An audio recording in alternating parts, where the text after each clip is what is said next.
Wyclef Jean, BKS1 Radio. Let's go. This is Essence Atkins, and this is BKS1 Radio. Hi, this is Melba Moore, and you're listening to BKS1 Radio. Yo, check.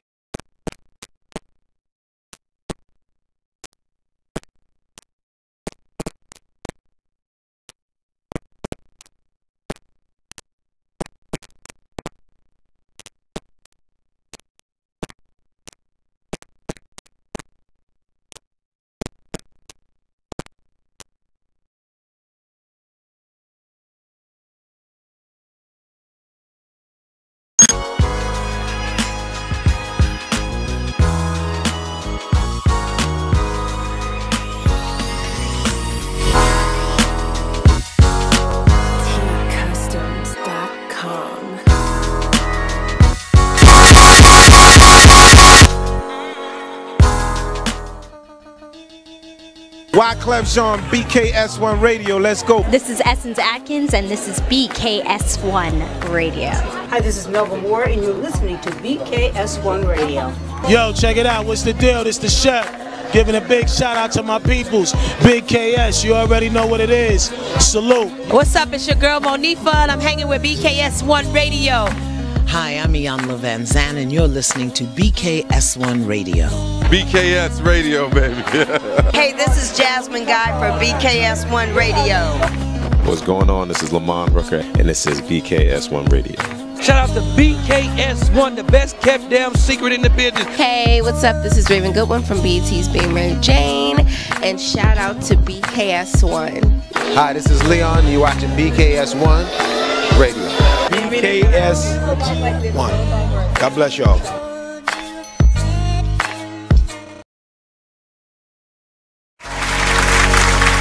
Good morning.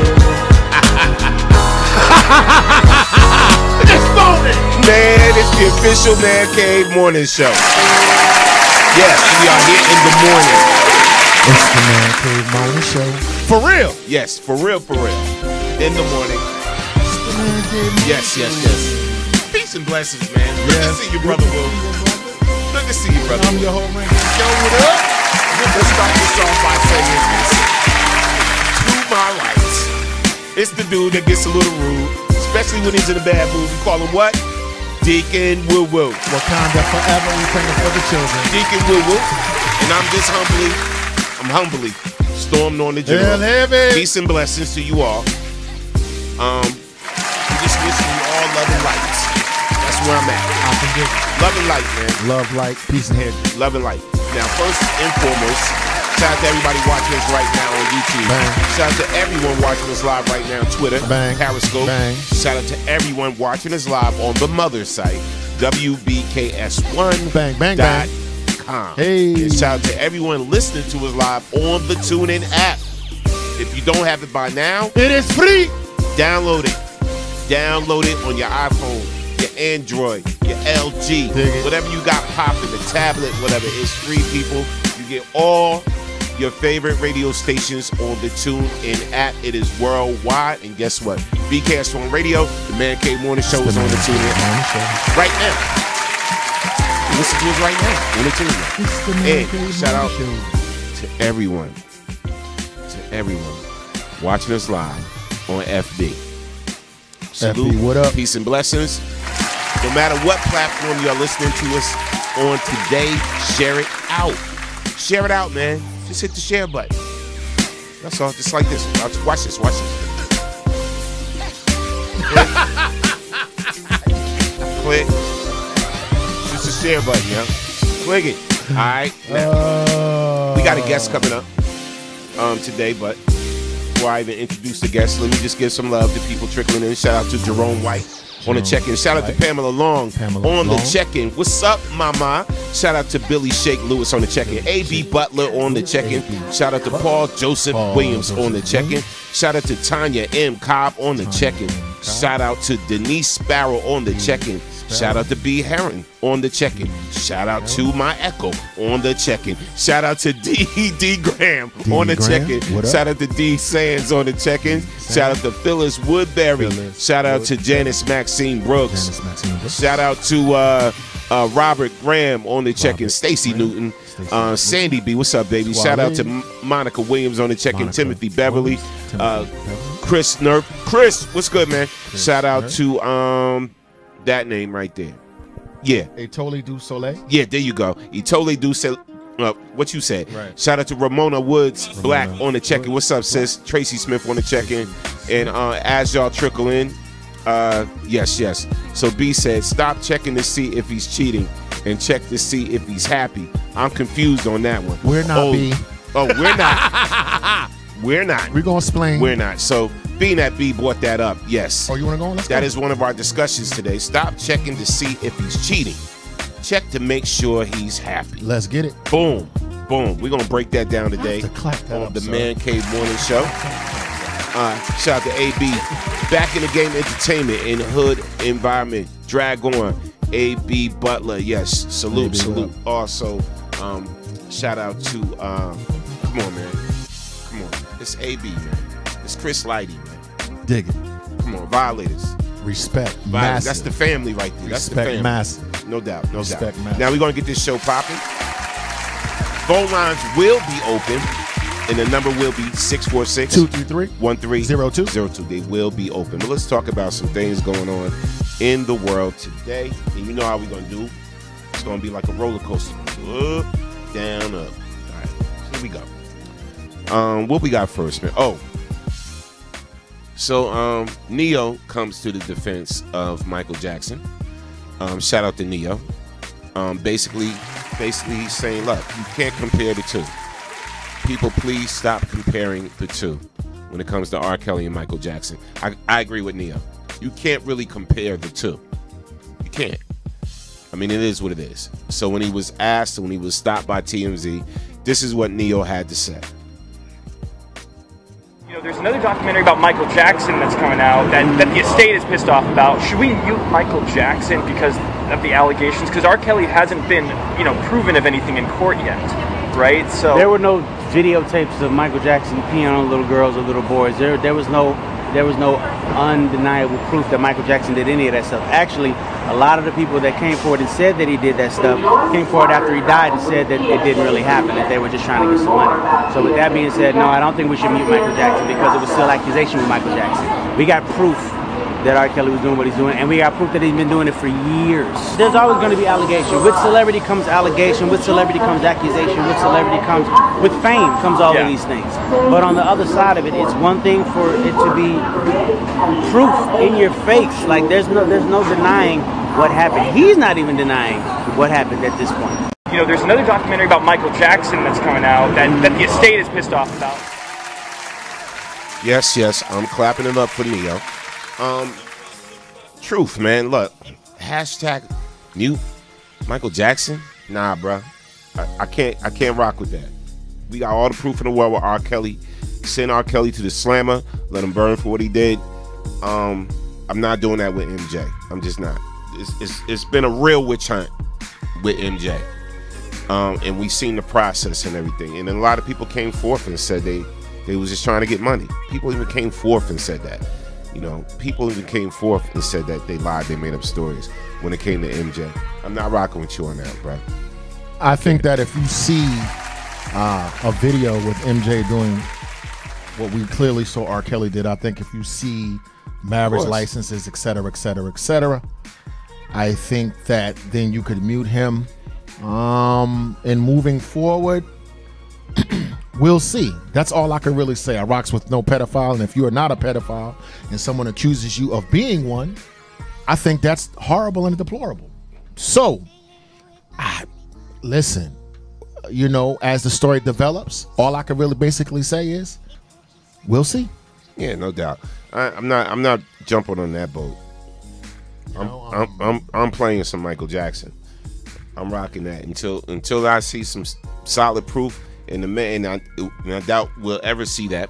The man is dead. He's gone. Whatever. There's no type of rebuttal or nothing. Nah, man.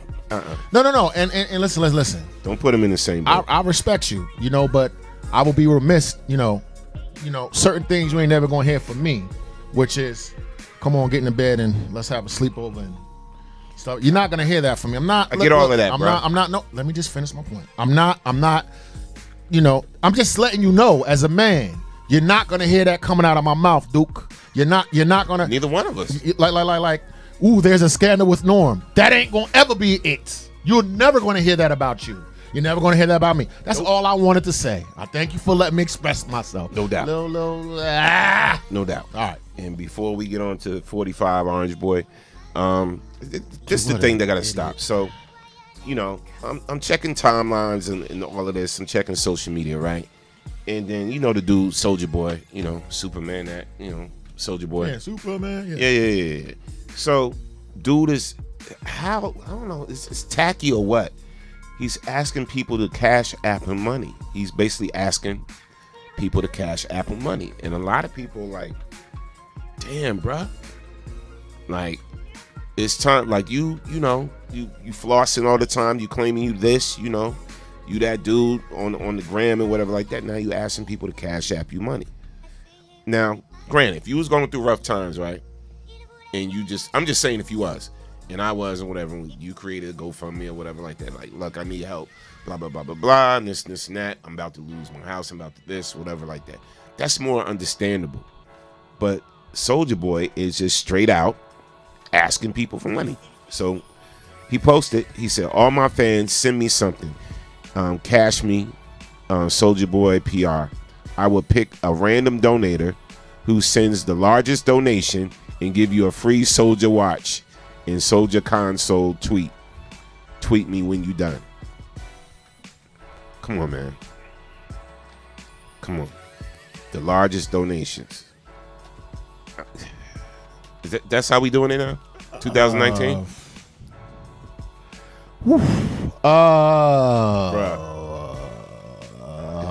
I have experienced hard times, and I have been homeless, as you know. Slept out of my car for me a too. while. I've never me too. I've never put up a GoFundMe. I'm not, you know, I guess this is part of the new generation. I think that I would have to respect his honesty. I think that he would get more money if he was selling kerchiefs and saying, I'm going to bless him, and if you send me money, God's going to bless you. So I will respect that more than some of the hustlers and the Carney Barkers that I see. Now, it's a bad look. I guess he's going through hard times. I have gone through hard times, sir, and I've never put something on social media like, just go ahead and give me money. But I respect the straightforwardness of it.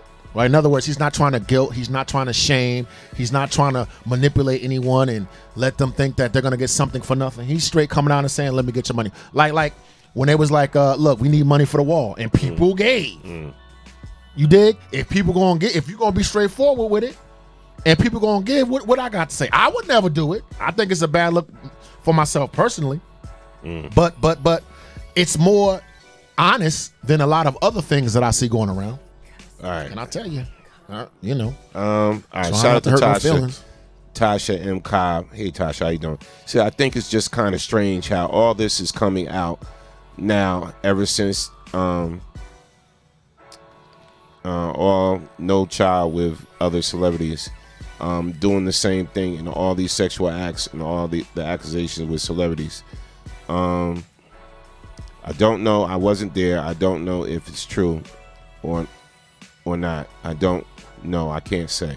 Okay, yeah, I mean, all of us, none of us really knows. None of us was really there or whatever, but some certain proof is just overbearing, like in the case of R. Kelly. So I don't know. R. Kelly needs jail time. Lots of it. Look, man. And moving on after Will. On my social media and the people that's rocking with R. Kelly, let your conscience be your God. Number one. Number two, as I've said on a previous show, pedophilia is a cancer that's in the entertainment industry, and it's in the political milieu as well. You're going to see more of this. Right. Do I see? It just looks like the only pedophiles there are black men at this time. Right? So I can see that aspect of what everyone's saying, but you're going to see more things uncovered about a lot more people. And once we do get the proof, are you still going to rock with it, stand behind it? All right. So next clip. Shout out to everybody who done check in. Got a lot for y'all today. It's going to be an interesting show. So stay tuned. Make sure you share it out, man. Click the share button no matter what platform you are checking us out on, whether it be YouTube, Twitter, Periscope, Facebook, whatever. Just share it out because we got a lot to discuss today, and we're about to go in on some things. So this kind of struck me, and if you're a little squeamish about certain situations, please do not watch. But a dangerous thug who was on the run from the police for a murder pulled a gun on a police officer. All right, and I'm just gonna run the clip.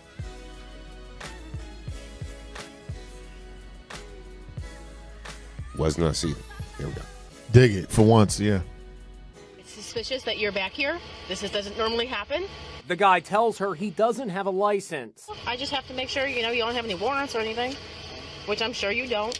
What Officer Brianna Tedesco doesn't know is that the man is a fugitive, wanted for murder. He gave her a fake name of James Duncan. They're not finding a driver's license record for James Duncan. Do you have anything in the vehicle with your name on it? That's when all hell breaks loose. No! He pulls a gun on the officer. She begs for her life. No! No, please don't do me! They struggle for 20 seconds. From another angle, you can see the backup unit. As Officer Tedesco struggles, her backup opens fire. The suspect is taken down. His real name, Kenneth Martell, and he was wanted in Pennsylvania for the home invasion, robbery, murder of 88-year-old Theodore Garver. Now, Martell has met his own violent end. It's suspicious that you're back here. This doesn't normally happen. The guy tells her he doesn't have a license. I just have to... Well, first and foremost, no, for real, shout out to the officer that came and saved his partner's life. What can you really say about that, man? I mean, like, she was fearing for her life. She was like, please don't shoot me. It's the officer saying that, because I guess he had one up on her. I mean, how did you read that whole thing, man? I think it's a despicable act. Thoughts and prayers go out to the family. No, what am I saying? Nobody was hurt, so I'm confusing myself. This is what I want to say. Police officers put themselves in the line of danger every day, and I certainly don't want to see a officer harmed. Absolutely not. So what I heard was, we're gonna run some. I need you to. We're gonna run. Look for warrants, and I'm sure you don't have any. 1, 2. Her weapon was not drawn as she approached the car. Why? Now, I'm not trying to besmirch the officer, but I got to tell you what I see. And I got to tell you what I hear. Had that been me, gun already drawn. That's a fact. And to make a statement like, I'm sure you don't have any warrants. Why would you be sure of that? I heard that before, though. I'm sure. Oh, you have? Okay. I was pulled over in Scotch Plains. Whatever. But it was like humorous, more or less, like jokingly. Oh, it was a sarcastic. And it was a Caucasian officer. It was a male. Oh, no. Yeah. I mean, but do you see my point? So the fact that everything turned out the way that it did, I'm happy about that because officers put themselves on the line. But I got to talk to you about fear. You were not afraid of a person that you should have been afraid of. And sometimes when you pull me over, you're afraid of me, and you should not be. Right, you see what I'm saying? So, I'm going to move off the point. I want to beat a dead horse. But if you look at the way she approached the vehicle and some of her actions, it's certainly different than how we are approached. Guns drawn, guns ablazing, 1,700 SWAT cars around, as opposed to one backup. I'm glad that, her life was not lost. And, that was a criminal. He deserved everything that he got. It is what it is. Wow.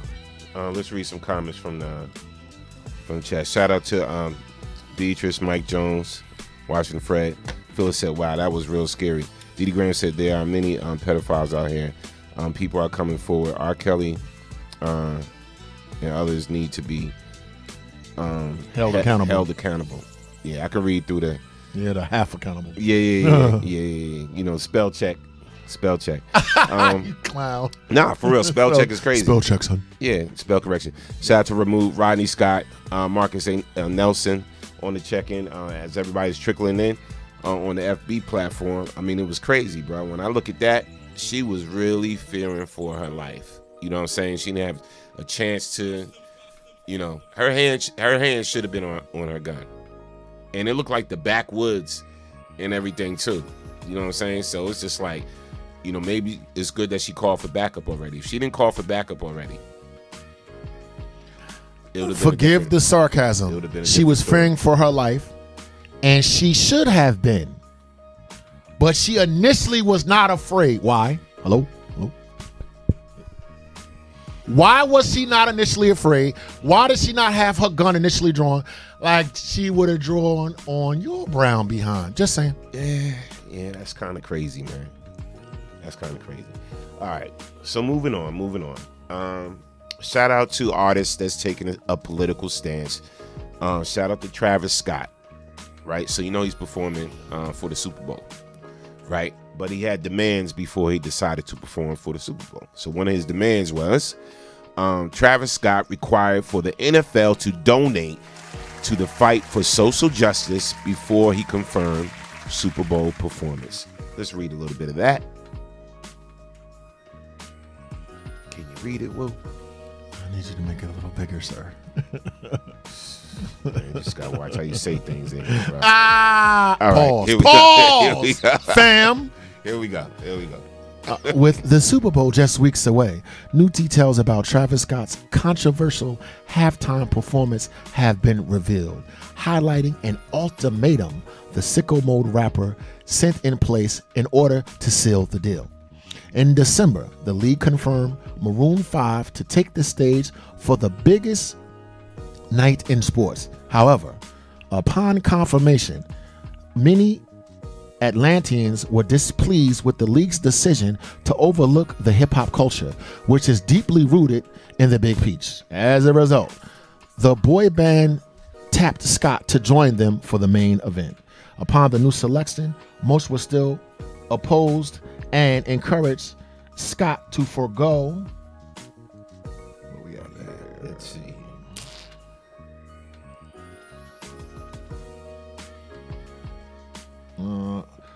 To forego the opportunity in an attempt to stand in solidarity with Colin Kaepernick and the long-standing controversy over the national anthem. But now, it appears Scott has come up with his own way to make a statement. According to the Billboard, Scott, in collaboration with the NFL, made a $500,000 donation to Social Justice Acceleration Dream Corps. In fact, according to the rapper, he made sure the league agreed to joint donation before he even confirmed his performance. See, this is how you use your celebrity, man. That's how you use your celebrity.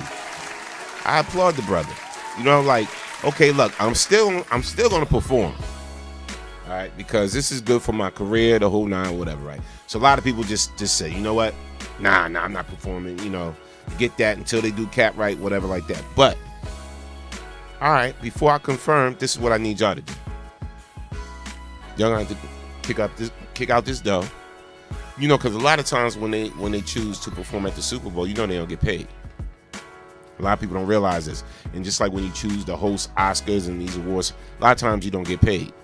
You know, they know it's huge promotion for you and to give you more exposure for your career. So shout out to Travis Scott. I had no idea that Travis Scott was an intellectual.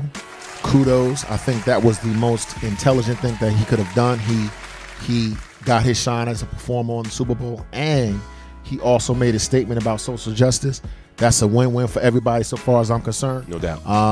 Big up. That was a very intelligent thing to do. I always like to see add Travis Scott to your playlist. No doubt. And I always like to see a black man outsmarting the man. No doubt. No doubt. Very intelligent. Big respect. Yeah, speaking of which, so you know now, finally the label, you know, because R. Kelly's with Sony, finally they set R. Kelly's new music on hold as label refuses to move forward amid allegations. So everybody's work into hashtag mutant R. Kelly is happening. I mean, it's actually happening. And that's a big step for the label because they're losing a lot of money. R. Kelly makes them a lot of money. Just days after an Illinois facility denied a permit for an April concert featuring the self-proclaimed Pied Piper himself, the singer's record label has stopped all his future bags. According to TMZ, R. Kelly's label, RCA Sony, has put a pause on all future musical releases as the allegations from Lifetime's docuseries Surviving R. Kelly pick up steam. Sources familiar with the situation say the label will not produce any of Kelly's new music, will not fund his future projects, and will not release any new songs until the criminal investigation in Georgia is resolved. Problem is, Kelly has two more albums until his contract with RCA ends, and according to his Instagram, he's been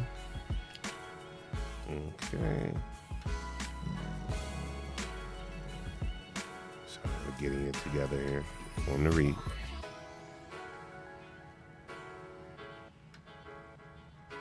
You just take it from there. No, it's problem is Kelly has two more. Okay. We get the idea. He got two more albums in the. He has two more albums due on the label. No doubt. We get it. Yeah, we get that. No problem. But here's the thing. So they shut him down from the concerts, right? So he books a venue, or he gets denied the venue.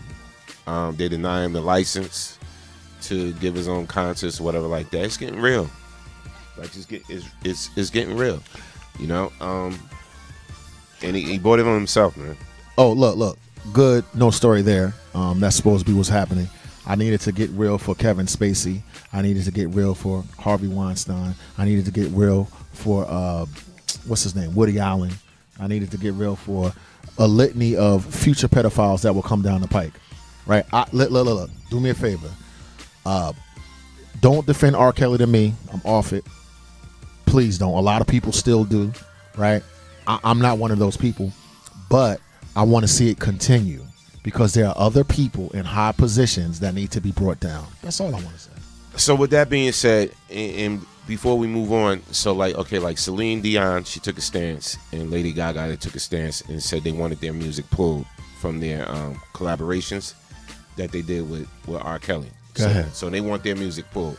Now, nobody else came forward like Mary J, Jay-Z, or whatever like that, you know, because Jay-Z got Best of Both Worlds. He got 2 albums with R, right? And then Mary got a big song with him and a lot of other artists. None of the African-American artists said they wanted their music pulled. Do you really want me to go there or what? I'm asking. But see, I mean, how do y'all feel about that? So I get it. Hashtag mute R. Kelly. Straight up R. Kelly, don't want to hear that. But like, again, I Look to You, Whitney Houston song, big song, hot song. That's one of my favorites before she left this world. You know what I'm saying? So like, I run that song all the time. He's not on it singing. She's singing it. He happened to write it and produce it. Okay, here's my stance. Before I respond to that, let me just say, Steven Tyler, the lead singer of Aerosmith, one of my favorite band, talks about in his book himself how he knocked up a 14-year-old, got custody of said 14-year-old. I don't see nobody pulling down Aerosmith, and Aerosmith is my favorite band. Now let's talk about African Americans. African Americans are so bereft of heroes, and we are so hurt and pain that it takes us a long time to let people go. A, B, people that abuse us, we forgive, right? So we forgive the man, but look how long it took us to get over Bill Cosby. To this day, people say it's a conspiracy. Look how long there's people today that say R. Kelly, it is a conspiracy against R. Kelly. There are people today, now just slow your roll, that overlook Michael's weirdness. I'm not saying it's been proven with Michael, but his weirdness, let me share your bed with a child and this and that other. We just completely overlook it because we are grasping. We're grasping for heroes. Yet there are entrepreneurs. They are inventors. They are business owners. There are teachers. And there are coaches. that we don't give a damn about as a people. Not one single solitary damn. What you want me to say, bro? We need help. We got post-traumatic slave syndrome. Do we? Yeah, we do. All right. So you're not listening to I Look to You, Whitney Houston? Why? Because what, he wrote it? Yeah, he did. He wrote Well, the song. not anymore, I ain't. How about, I love that song. I love that song. See, all right. But look, case by case basis, let me tell you something. I'm going to say this, though. Check this out. Say what you got to speak. I deleted R. Kelly from, I'm a DJ. I deleted the folder. Brother. That was easy. Yeah, that was easy, right? Certain things or whatever, like Whitney and whatever, like certain other songs, collabs or whatever like that.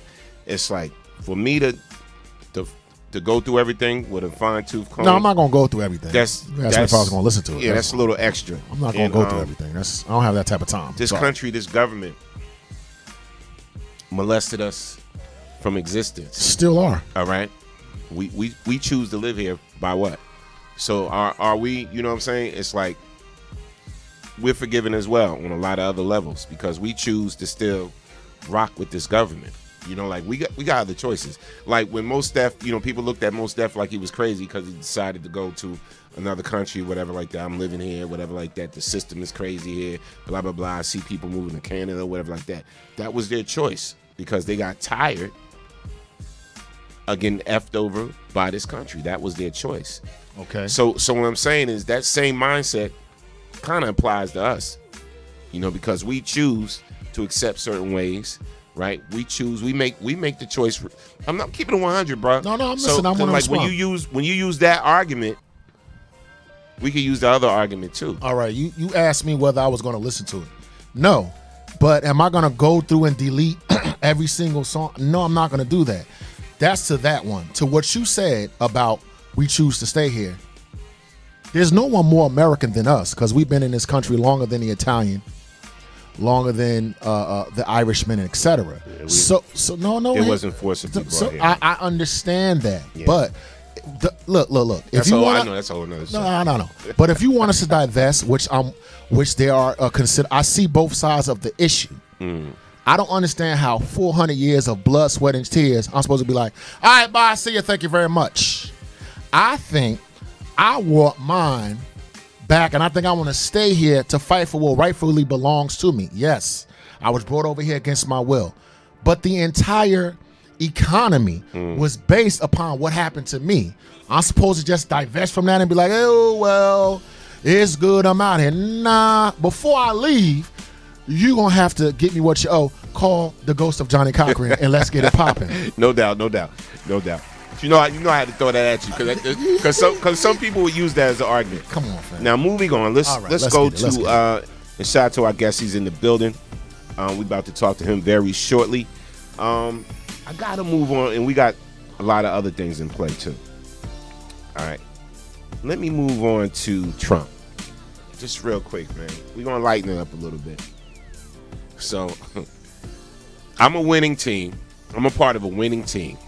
Clemson. I'm a part of a winning team, bruh.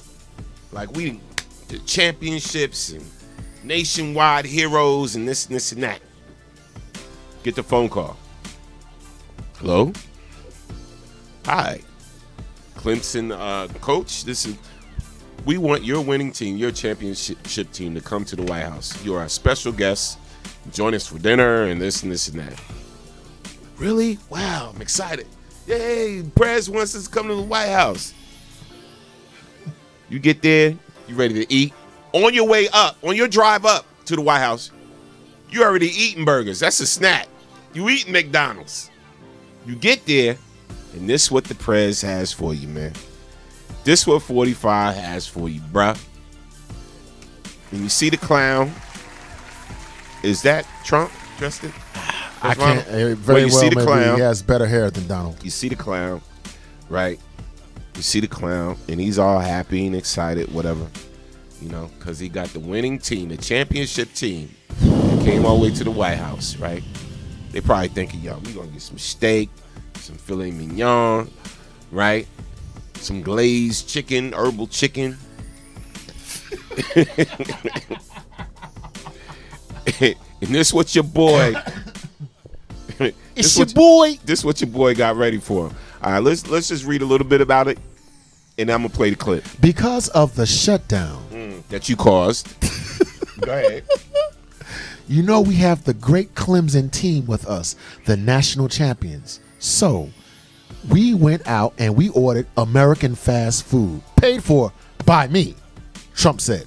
Lots of hamburgers, lots of pizzas.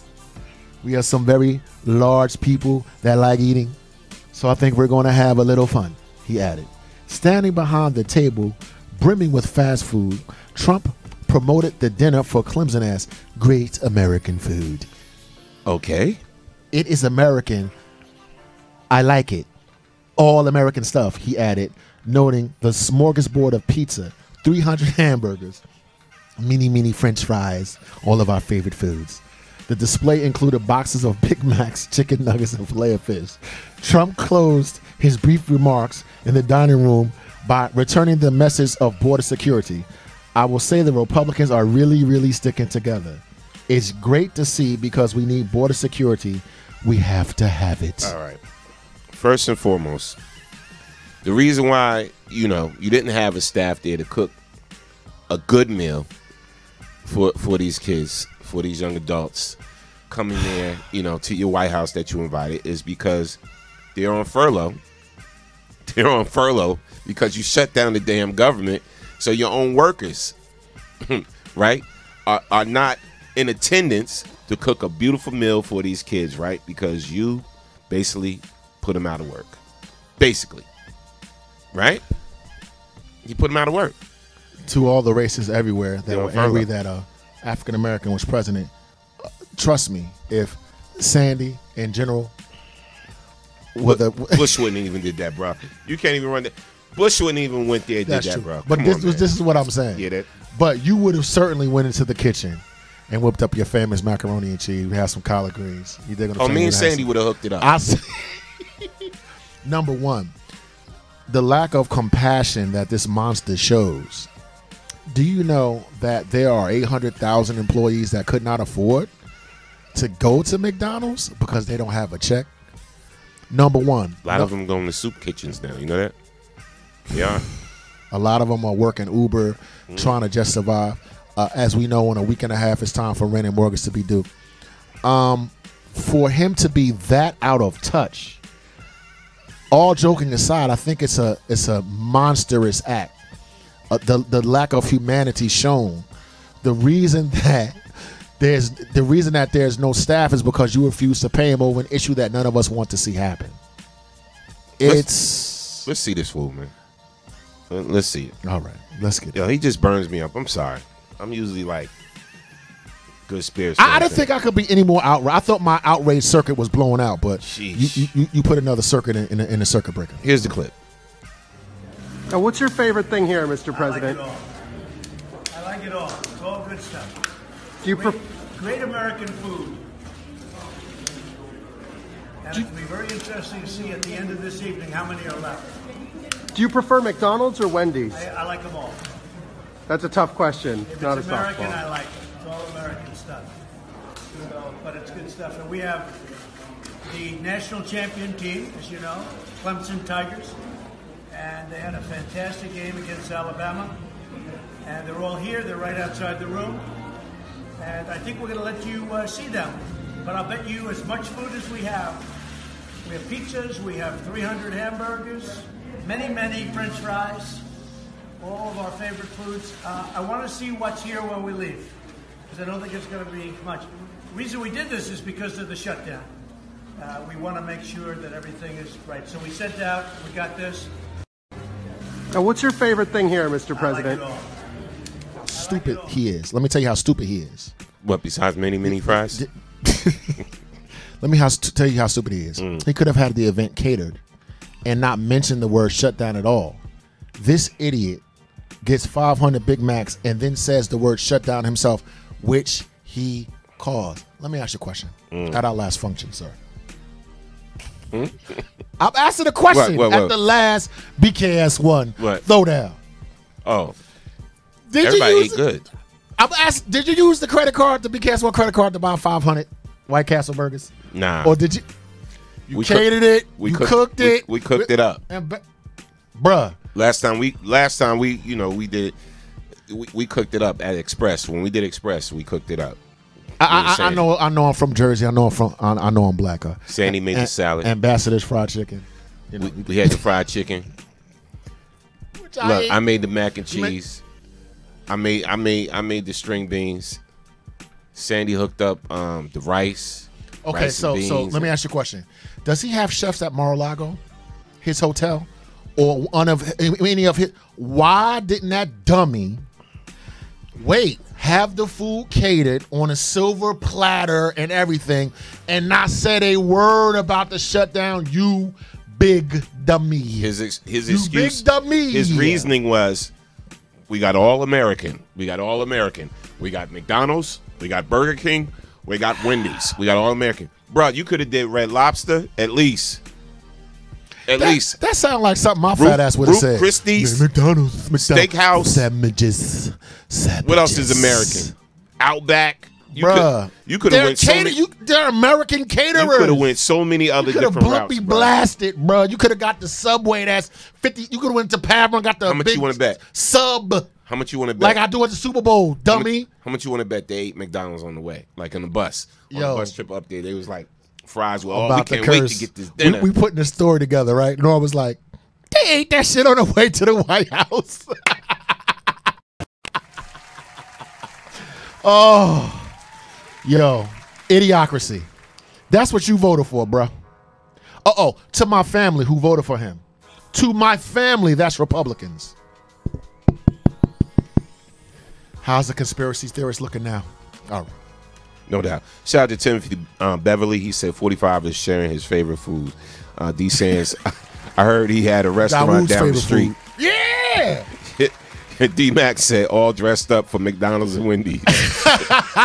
Sandy B said he should have sent that to all the Americans working and not getting paid. Hey. No doubt. Paul Joseph Williams says, since when is pizza American? Last I checked, pizza is Italian. But as a student, would have been insulted because McDonald's is some late night booty call meal or after party meal. Not something you serve to a national championship team. Exactly. Mimi said he I agree, Mimi. Shout out to Greg. What's good? Deidre said, I would be curious to hear from the team. Me too.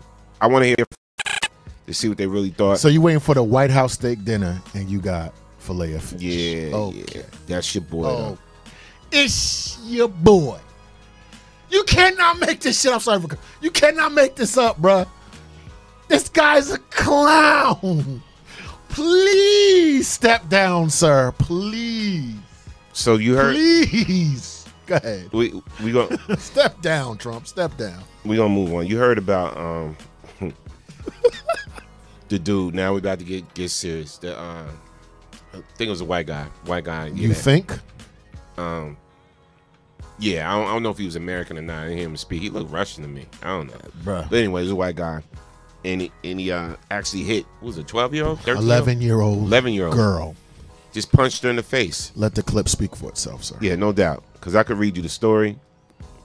We just going to run the clip? Let's run the clip first, and then we'll read. All right. So North Carolina man arrested after video of him brutally punching black girl goes viral. Here's the dude.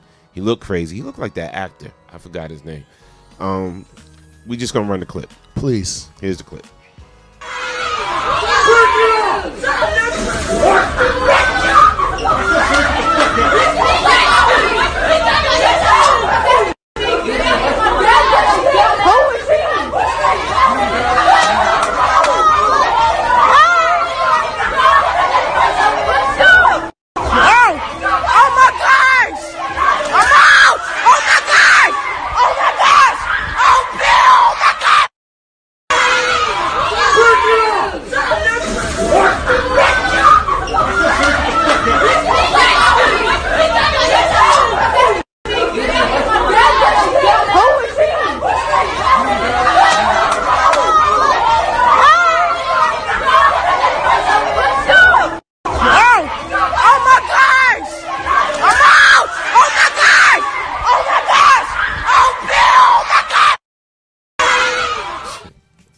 This freaking coward, man.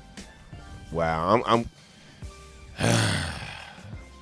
not only do you have to worry about the cops locking your ass up when you get out, a cousin's coming for you, a family coming for you, all of that, bruh. Like, no excuse. No excuse, not even for the push. No excuse. No excuse. If that were a 6'5" African American man punching a blonde-haired, blue-eyed 11-year-old girl, he would be executed. Oh yeah. Oh yeah. Executed. Oh yeah. So we're in a climate that says that you can do this to our children, that says that you can do this to our women. Okay? Imagine if that was a little Jewish little girl. Imagine if that was a Latino little girl.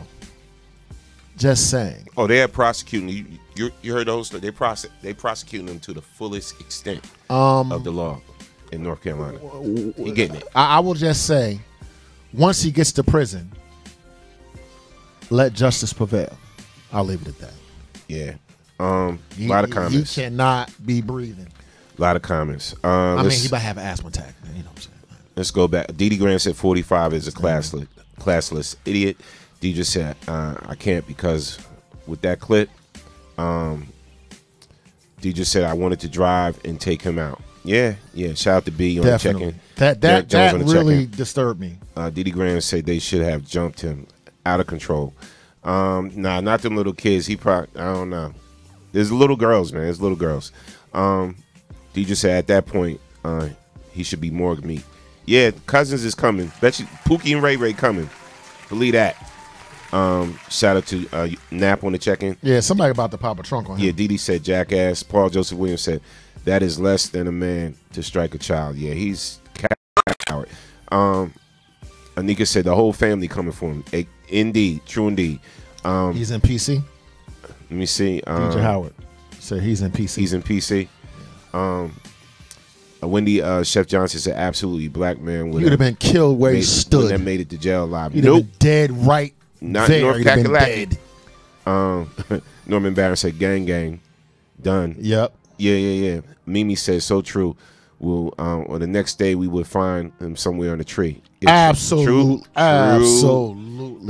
Indeed. Absolutely. Naked, lynched. Yes. Dee Dee said again, women are not protected in this world, abused all the time, mentally and physically. True. I have to clap that up. No doubt. Sandy said he knocked the little girl. Hold on. Clip. He knocked a little girl out. He need to go to jail for 30 years or more. Yeah, true indeed. Like, and she didn't want to go. The stories though, none of them wanted medical attention. Like she didn't even want to go. She didn't want to go to the hospital. I don't know what happened. Whatever. Didn't want to go to the hospital. They wanted to take her to the hospital and everything. She was like, "No." Nah. The deeper issue is whatever the skirmish was.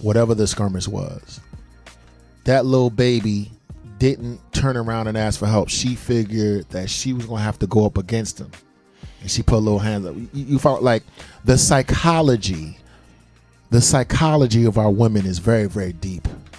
Because they don't turn around and say, you're going to let this go down. Where's the man at? Where's this? Where's that? Right, they immediately jump to action. Watch this. But psychologically, when things go froggy, what do they tell a black man? Take a breath. Use your head. Call the authorities. It's interesting how our women are quick to defend themselves physically and quick to defend us physically, but they got us programmed. Wait a minute now, something might could happen. You know, so there's a lot of layers to this story, and the fact that people that are open enemy think that it is acceptable, is that it would even cross their mind. Finally, God knows I've argued with my girlfriend. God knows as a fencing coach, I've had little girls call me out and yell and cuss at me or whatever. Never entered my mind to break their jaw. But I'm the thug. Right. Okay. It's a lack of humanity. No doubt. Is what it is. Didi said, yes, Wu, we don't expect the help, but want the help. No doubt. D. Sands says she probably was afraid to ask for help. Who knows what would have happened on her way there. True indeed. But none of them is funny because when I read the report and the different stories, like they was like, you can go down. Do you want to go down and file that? Of course, naturally, he got charges pressed against him. You know, they was going to press charges anyway. But the little girls and all them was like, nah, I guess they wanted that street justice. They wanted time to go get Pookie and Ray Ray. I think it's that, and I think that we have a healthy mistrust of law enforcement. Come on, let's keep it real. Indeed. Like, you know what I'm saying? You look, you turn on the news and you see us getting smoked for doing absolutely nothing. So are we going to say, oh, let's go to the police when we don't intrinsically trust the police, or let's go to the doctor when we don't trust the doctor? There are reasons for that type of behavior. And I agree with you. She calling Ray Ray. Agreed. No doubt. Agreed. Now, you know we got author in the building. We got an author in the building. Black entrepreneurship, black excellence in the building. Author Jude Flex Joseph Sr. in the building. Here go the shot. Yeah. Let's bring on the shot. He is in the building. And I'm glad he's in the building because he actually can shed a lot of light based on what his book is about on our topic. So y'all know what our topic today is. Our topic today is stop checking if he's cheating and start checking if he's happy. Imagine that. Stop checking if he's cheating and start checking if he's happy. Hello? This thing on? First, Hello? let's welcome you to the Man Cave Morning Show, BKS1 Radio. Glad to have you in the building, sir. Yeah, glad to be here. No doubt. Now, just give us a little brief background on yourself. What made you start writing? Where the passion come from? And what inspired it? Well, I started writing back in the third grade. My third grade teacher introduced me to my third grade English teacher introduced me to poetry, and he showed me the basics. The basic stanzas of A B, C D, C D. So I just went just like that, just writing regular rhymes. And he was like, "You're okay. You know what you're doing. You follow the rules good." So I was like, all right. Years later, just kept writing. It got a little bit better, but then at some point, I just stopped altogether. Just like it's not. I didn't give up. I just stopped writing. But I would have my moments where it's like I'll hear music. Then in my head, I'm just like, I should say this, I should say that. Never wrote it down, just I should say this, I should say that. So at some point, I just kept a marble note, the old school marble notebook. Yes. I just kept that and just kept writing certain things, just writing them down, just throwing ideas out. Then fast forward years later, going through the nonsense I went through with the mothers of my kids. So those two breakups actually taught me two different things, and it actually enhanced my writing. Breakups will have you writing hit records, best-selling books, or screaming on radio mics. Yes, yeah. It'll put you in a better perspective, because somebody told me, it's like you write good, because as the years went on, when I was writing, kept on writing, and people read it, they're like, you write good, you got good writing, but you'll write your best when you go through something. Absolutely. You haven't gone through anything. So I was like, I didn't know what he was talking about. I'm young. I'm like, whatever. You don't know what you're talking about. I'm writing hits right here. Right. So he was like, he's like, don't worry, mark my words. And years later, I'm thanking them. I'm like, yo, if I could remember who it was that told me that, because it was a complete stranger that told me that. If I could remember his name, I would say thank you to him. Because after going through those two situations, it was like everything elevated. So it's like when I was writing the book, you feeling like it's something really good, because as I'm writing it, I'm bobbing to it and I'm smiling. I'm like, yo, this is crazy, So I was like, okay. And my method was to write letters, because the name of the book is Letters to a Queen, and there's the first one, and then there's Letters to a Queen 2, a continuation of a love story. So okay, so let me ask you this, bro, because I heard the keyword heartbreak and breakups and all of that kind of inspired the book. So you got Letters to a Queen, the first one, and now you got Letters to a Queen 2. Right. So for a man, like if I pick up that book, right, what am I going to get from that book as a man? And then I want you to also say what would a woman get from that book once they pick it up? A man's perspective reading the book gives you a better insight into. I just put it like this. Before I even say that part, just put it like this. In today's world, it's like our queens, our women. You know what I'm saying? They're not spoken to the way they used to be They're used to be spoken to back in the day. You know what I'm saying? So it's like we're treating them, and I'll include myself in that because, you know, as a young kid, I used to act that way too. Act the way they're acting now. Nobody praises the woman. You know what I'm saying? Nobody shows the woman love. Nobody really caters to what their needs are. Agreed. At the same time. You know what I'm saying? So it's like every guy wants to be loved, but can you show that same love to your woman? You know what I'm saying? So it's like, to get love, you got to give it too. So for a man reading my book, you know what I'm saying? Like, you get a better idea of how she would want to be spoken to. And the way I put that to the test, I told a friend of mine who was in a relationship, I said, all right, take this passage right here in this book, because he didn't believe me. I said, give it to your woman. Let her read it. I guarantee she's going to say one or two things. I feel like he's talking to me. Or you can ask him and be like, yeah, I want to be spoken to like this. Like, how come you don't talk to me like this? And that's not to start an argument. It's to start a dialogue between the two of you guys. You know what I'm saying? And you get a better insight on what it is that she might just want to hear from you.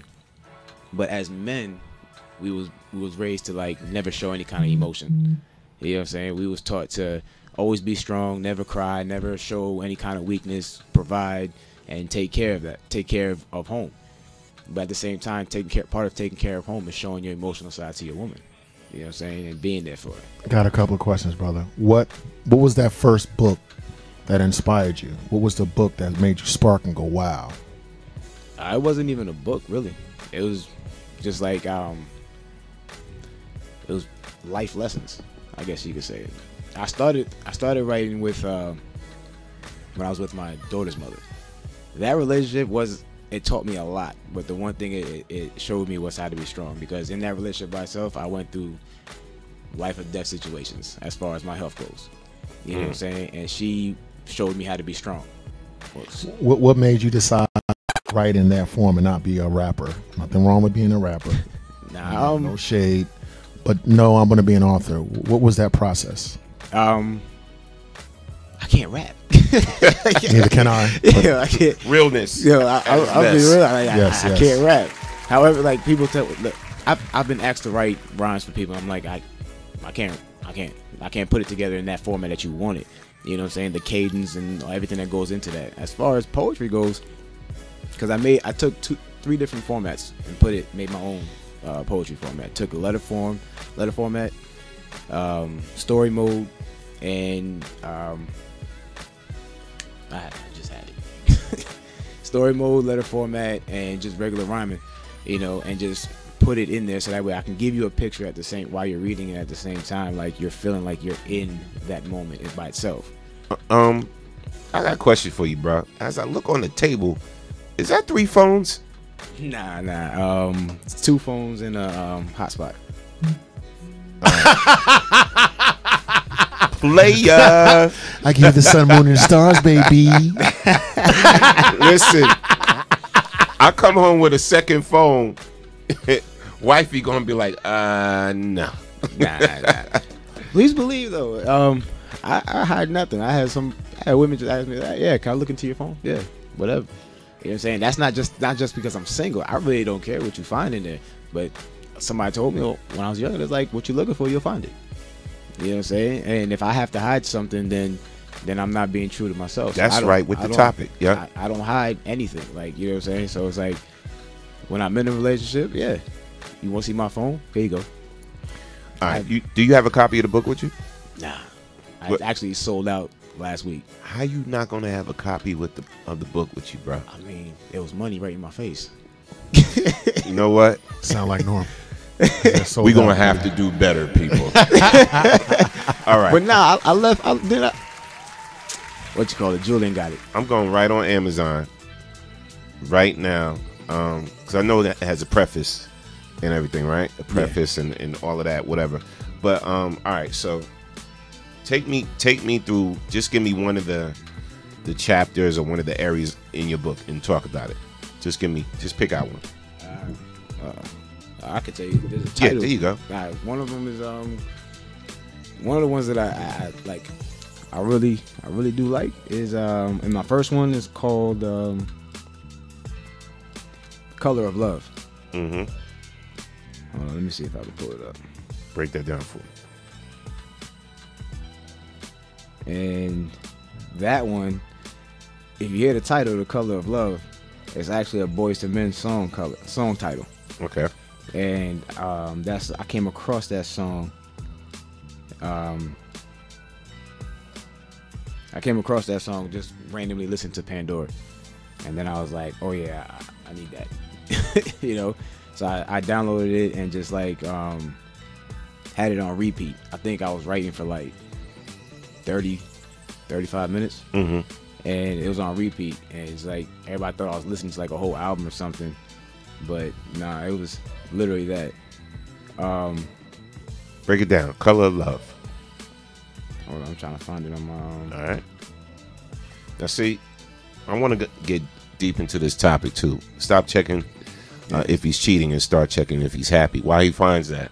And it's funny he mentioned going through the phones and all of that, whatever, like, you know, like you're not going to find anything, or you may find something you don't want to see, or whatever the case may be. I see a lot of people in relationships put a lot of emphasis on what is he doing when I'm not around. When I'm not around, what the hell is he doing? And a lot of people, women, they put so much focus on that instead of asking a simple question. Are you happy? Babe, is everything okay? Here's the thing. Are you happy? If you're doing what you're supposed to be doing, you ain't got to ask that question. Yeah, and if you're not, let me know. What can I do to make you happy? Not, and what if he does come out and say, well, no, I'm not happy? The answer is not, well, okay, well. If you're not happy, you can go. Yeah, you know, if you're not happy, then you can go. That's not the answer. That's not the answer. That is definitely not the answer. Exactly. And I feel as though, you know what I'm saying, like sometimes relationships is one-sided like that. I don't think, like, you know, like women sometimes they got this misconception about us is that we're always okay, that we're good. That's because nobody ever asks the man, are you okay? I just seen a video about that the other day. Like sometimes, you know, it's a wonderful thing to be the strong person in the relationship, but at the same time, even the strongest person in the world has his weakest moments. You know what I'm saying? So it's like, to not ask your man, how was your day? You know, sometimes we don't want to come home and hear you talk about your day the whole day. You know, it's like, talk to us too. Like, hey, I had a day too. You know what I'm saying? It's like I've spoken to a lot of people. I start off talking about, they be like, oh, what's wrong? What's bothering you? I'll be like 2 minutes in. Yeah, cause you know I was at work and then da-da-da. So now I turn to Dr. Phil. I'm like, oh, okay, so how did that make you feel? Right. You know, and it's like, all right, let me put, and like I said before, as men, we're taught and we're raised to put our feelings to the side to make sure she's okay. You know what I'm saying? Or protect her and give her that comfort, you know? And that's pretty much a lost art today, to be honest with you. Here's why this is a profitable conversation. When you confront women, the women in our lives about this, they inevitably refer to a non-man or to a boy or to someone that did them wrong. Well, I'm a man. I'm not a boy. I didn't do you wrong. Right. So what are men socialized to do? Men are socialized to subjugate our needs to the family. As a matter of fact, our entire existence is based upon protect, provide, and defend. Real men. Yeah. Not those boys that you want to get emotional about and call the show about, because that's not what we are here. Our heart's cry on this show is that women recognize that we do indeed have needs. Right. Ladies, when was the last time? Okay, you said, are you happy? And are you ready for the answer? Not are you happy? Then you start screaming, yelling, fussing. If you don't like it, leave, and blah, blah, blah, blah, blah. And you just like your daddy, and my last boyfriend did. No. My thing is this. If you if you keep, and I said this to somebody at work, at my job. He was talking. I was like, look, and he kept talking about how the girl that he was talking to, talking about her ex. I said, y'all need to break up. And I'm not somebody that's gonna tell somebody to break up, but I was explaining. He's like, why? I said, because if she can continuously talk about her ex, she's not over him. I said, at any point in time, that man can come in and just wreak havoc in everything, and you don't want that. You know what I'm saying? And I was like, and I have this saying that I say to everybody. You know, I've been asked if I'm the jealous type. I'm like, no, not at all. They're like, that's messed up. You gotta be a little bit jealous. No, I'm not, because if somebody else can come and scoop you from me and take your attention from me, you never was mine to begin with. So as far as that, I'm gonna trust you with everything, and I'm gonna trust that you're not gonna make me look out to look like a fool. You know what I'm saying? And you give me your trust, I'll give you my trust. You know what I'm saying? No doubt. That's how it goes, hand in hand. Shout out, we got a lot of comments in there. Let me go all the way back to Nye. Nye said he need to make himself happy. Have you ever heard that before, sir? All the time. All the time. And Dee Dee said, I'm going to check out the book, but please have a book or two when you are a guest on the show. I am an avid reader, and these things are important. Let's build this brother up, family. Yes. He'll be back. When he comes back, he'll have a book. Definitely. No doubt. And Mimi goes on to say, can he just not be happy in life? Which leads to him not being happy in the relationship or needing you to make him happy. Can he just not be happy in life? This is listen, very good point, Mimi. I could be unhappy with my career, things that's going on around me, just everyday life. Once I walk outside that door, I feel like the weight of the world is on my shoulders. I feel like I got to deal with the world now coming at me somehow, you know, as a man. So when I come home, I'm looking at my home as a place of refuge, as my place of peace. And if a man's not getting that peace at home, he doesn't want to be home. Yeah, but he wants to be other places. I feel you. But you also got to look like this. Are you even going home to say, I'm looking for that peace? You know what I'm saying? Because there's sometimes, if we don't say what we want, you're not going to get it. A closed mouth don't get fed. So if you leave with the weight of the world on your shoulders and you want to come home and have it all released, you know what I'm saying? It's like you could say to you, it's okay to be like, babe, I really don't want to hear nothing. You know what I'm saying? Like, I don't want to argue. I just had a long day and I really don't like the way things is going. You know, can I just please have some alone time or whatever have you? And you know, and if she trusts you to that point, she'll be like, okay, no problem. I'm gonna take care of what I gotta take care of for you. You know what I'm saying? And when you're ready, whatever. But again, just like it's a lost art the way men are supposed to talk to women, used to talk to women. Women today, it's hard to find a woman that's gonna sit there and cater to you the way you want, the way she wants to be catered to. This is a profitable conversation. And this show is here for people to hear the mind of a black man. Right. And our hearts cry. Here is our mind and here is our cry. We said that oftentimes we're not even asked not only how we feel, but are we happy? Sometimes we don't see the humility.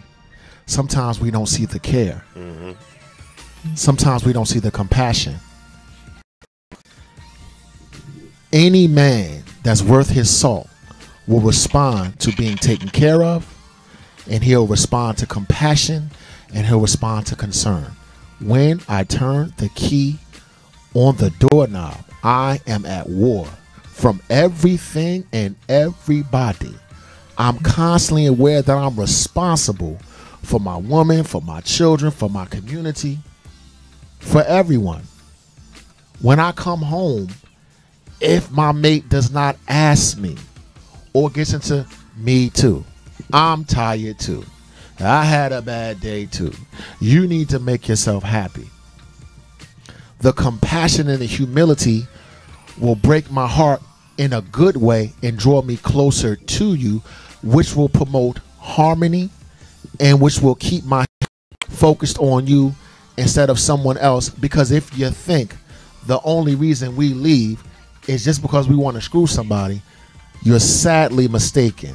We require intimacy and care just like women do. Absolutely. That's what we're talking about. Absolutely. And shout out to everybody on the check-in. A lot of positive feedback in there. There are people saying they're going to go get the book. They're going to go check out the book. Again, the topic question is stop checking if he's cheating and start checking if he's happy. Now, I'm going to say this. There are some women in relationships that kind of forget about your happiness and kind of take it for granted. When the last time you got asked that? Please. You know what? Please. Wow. Stop it, Shaka. Wow. Your woman was like, "Are you happy, honey?" Yeah, okay. No, I'm nothing personal. Men out there, you call up because I already know what some woman gonna say. That you got asked, "Are you happy?" And you good, please. Sometimes, got a laundry and list. I get it. And listen, not even to making excuses for the women that don't ask if their man is happy or whatever like that. But sometimes you both get so caught up in life, just life itself, right? And it's not like you do it intentionally. It's just like, hey, good morning, honey. Off to work. Love you. Love you. Come home. What do you want to eat? Blah, blah, blah. Oh, I want to eat this one. Eat. Okay. Jamie Foxx. Blah, blah, blah, blah. Whatever like that. And then you off to another day. Instead of stopping to be like, you know what? I didn't ask you. Are you okay? Do you feel okay? Is everything good with you? Or whatever. Because a lot of times we'll sit up there, and you know us as men, we'll be in pain. Right next to a woman, we'll be in pain. Say nothing. We'll be That's hurting. how we train. We'd be feeling some type of way because John pissed you off at your job or whatever like that, and don't say anything. Now, granted, that's our fault because we should communicate it or we should let them know. But a lot of times we don't want to pass put what we're going through on them. This is how we think. Right, because we're pretty much taught to, say like, right. I'm gonna hold on to my pain. I'm gonna take yours away and make sure that you're happy. Right. And that's pretty much what we was taught to do. Now, and right. To add on to what you're saying, with relationships, they tend to become daily routines after a while. And and when you add a little wrinkle to the routine, and it's not so much a wrinkle because you're just going back to adding the same spice that you had before when you first started, but you don't realize, oh, we used to do this for real. We used to do this. You know what I'm saying? What happened? And now you're doing it again. So it's like, I don't know. You got every excuse, but to keep a relationship going, it is work. It is 100% work, but it's 100% work both ways. Absolutely. You know what I'm saying? And people got to remember, and I get it. Men are not mind readers. Neither are women. But you don't have to try to read our minds if you just ask us sometime what's wrong. Men are simple-minded. We are simple-minded people. Are you okay? To be honest with you, because like if I trust you enough to make you my girl, my woman, you know what I'm saying, and trust you enough to know that you're close enough to me to be able to hurt me, but you're also close enough to me to give me that love and comfort. I could trust you. You know what I'm saying? I could trust you with telling you whatever. So when you ask me, are you okay? There should be no reason why I can't let go. You know what I'm saying? Unless you show that what I'm telling you, and I'm telling the world. Mm-hmm. You know what I'm saying? So they always say that we don't communicate well, which is true. We're not socialized to do so. That's not how we're raised. Now, as we become older and we get into the company of older men and older women, we begin to learn. But here's the thing. A lot of us aren't socialized to be able to express ourselves. If you have a woman that's empathetic enough to look at you to see that something is going to is it bothering you or that you're in pain, it's going to foster trust between the man and the woman. A lot of times we are in conflict with our women because we don't trust them. We don't trust them because we feel like they don't care enough about us to say, hey, babe, what's going on? How you doing? Because they constantly have some laundry list of demands. Or me tooing me to me too, and I'm this, and I'm strong, and I'm this, and I'm that. If you want to prevent your man from cheating on you, you have to foster the spirit of trust. You foster the spirit of trust through compassion and humility. That is what turns our head. When you get the strong right? When you get to push forward, it makes us think that you're a man. Now, how do we treat a man? You a threat. You dig what I'm saying? When a man come off in a certain fashion, in my mind, you automatically a threat. So by you acting that way, defense mode. We go into defense mode. Mm-hmm. Now, last thing. Here's how it is defense mode for men, not for women. Mm-hmm. Life and death. Ain't no talking, ain't no argument, ain't no this and that. That man right there think I'm off to some shenanigans, my life could be lost. I'm trying to tell you the psychology of a man and how you need to approach us. If not, fine, but then continue to get this war of the sexes. We can't never get along. He's always cheating on me. Listen, if your man trusts you, he won't cheat on you.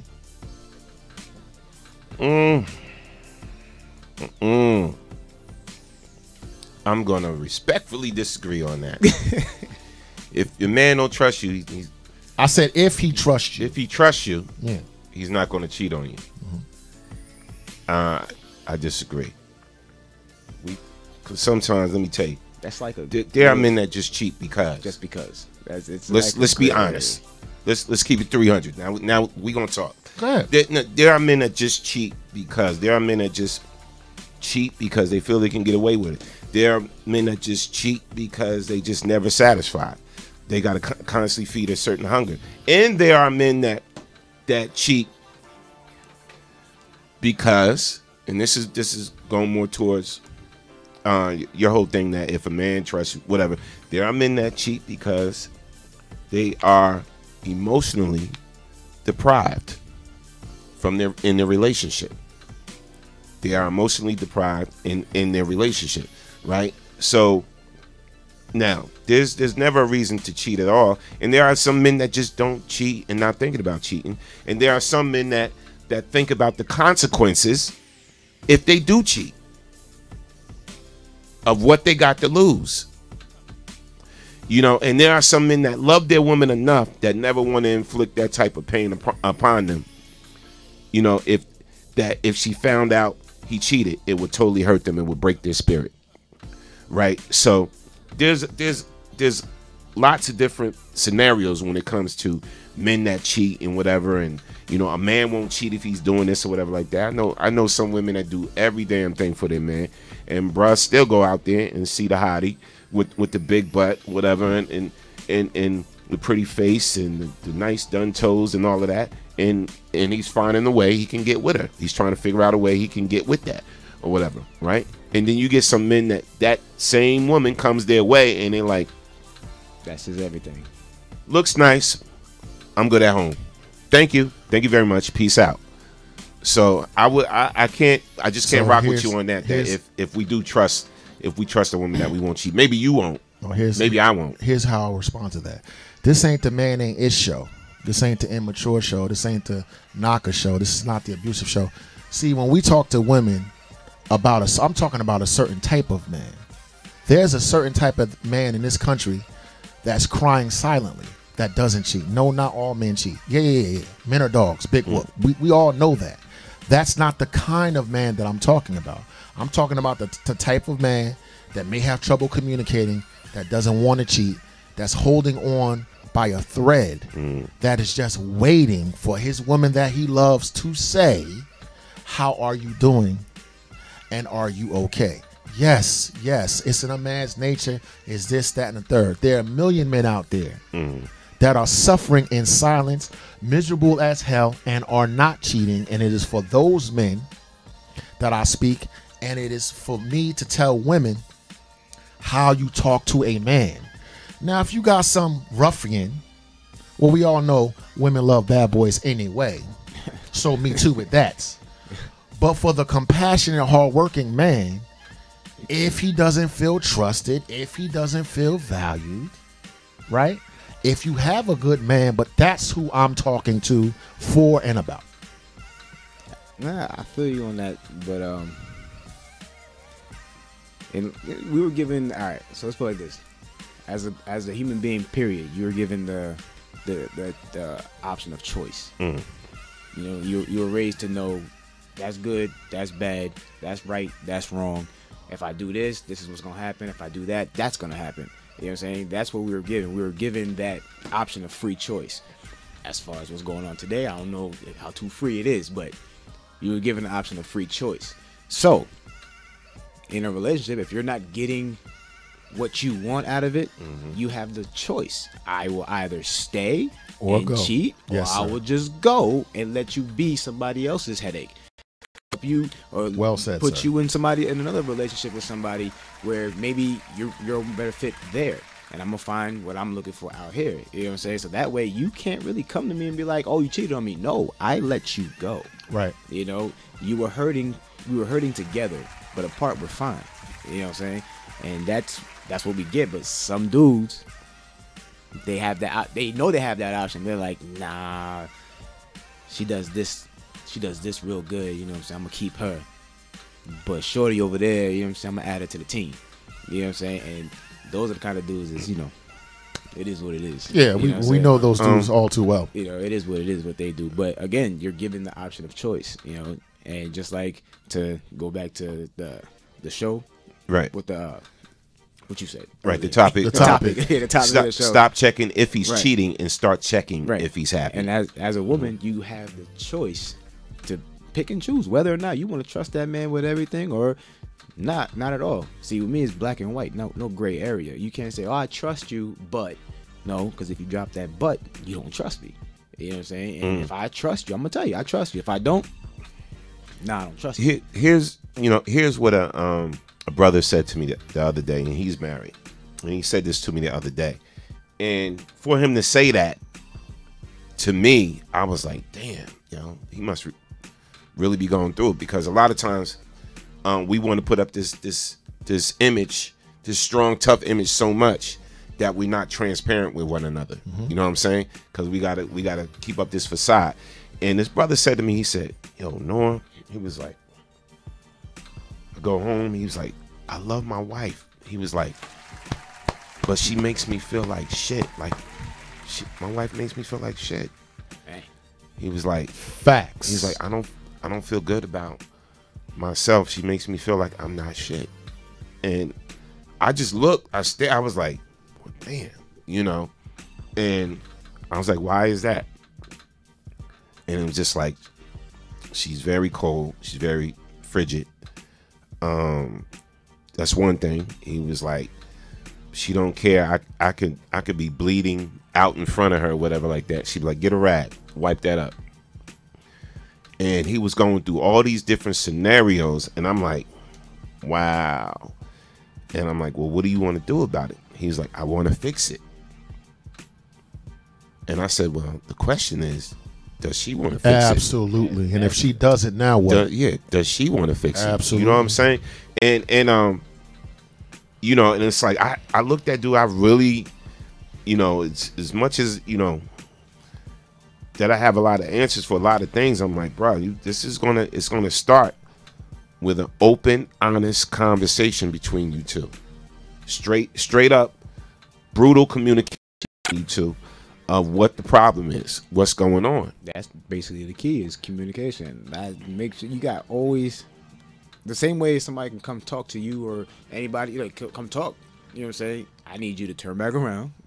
Just what you said to me and opened up to me about, I need you to do the same thing with her.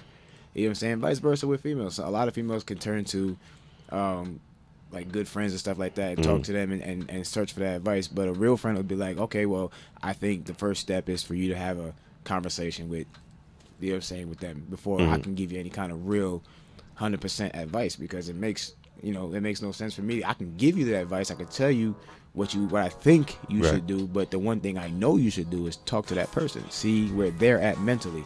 You know what I'm saying? Because if they're not, if they're just existing in their relationship and not there mentally or emotionally, it's pretty much a washout.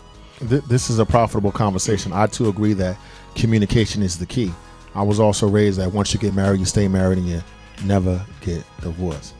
That mindset and concept almost killed me, because the misery, the pain, and the suffering that I was going through and that I was dishing out to my spouse, to my children, was unhealthy. But I said to myself, you never get divorced.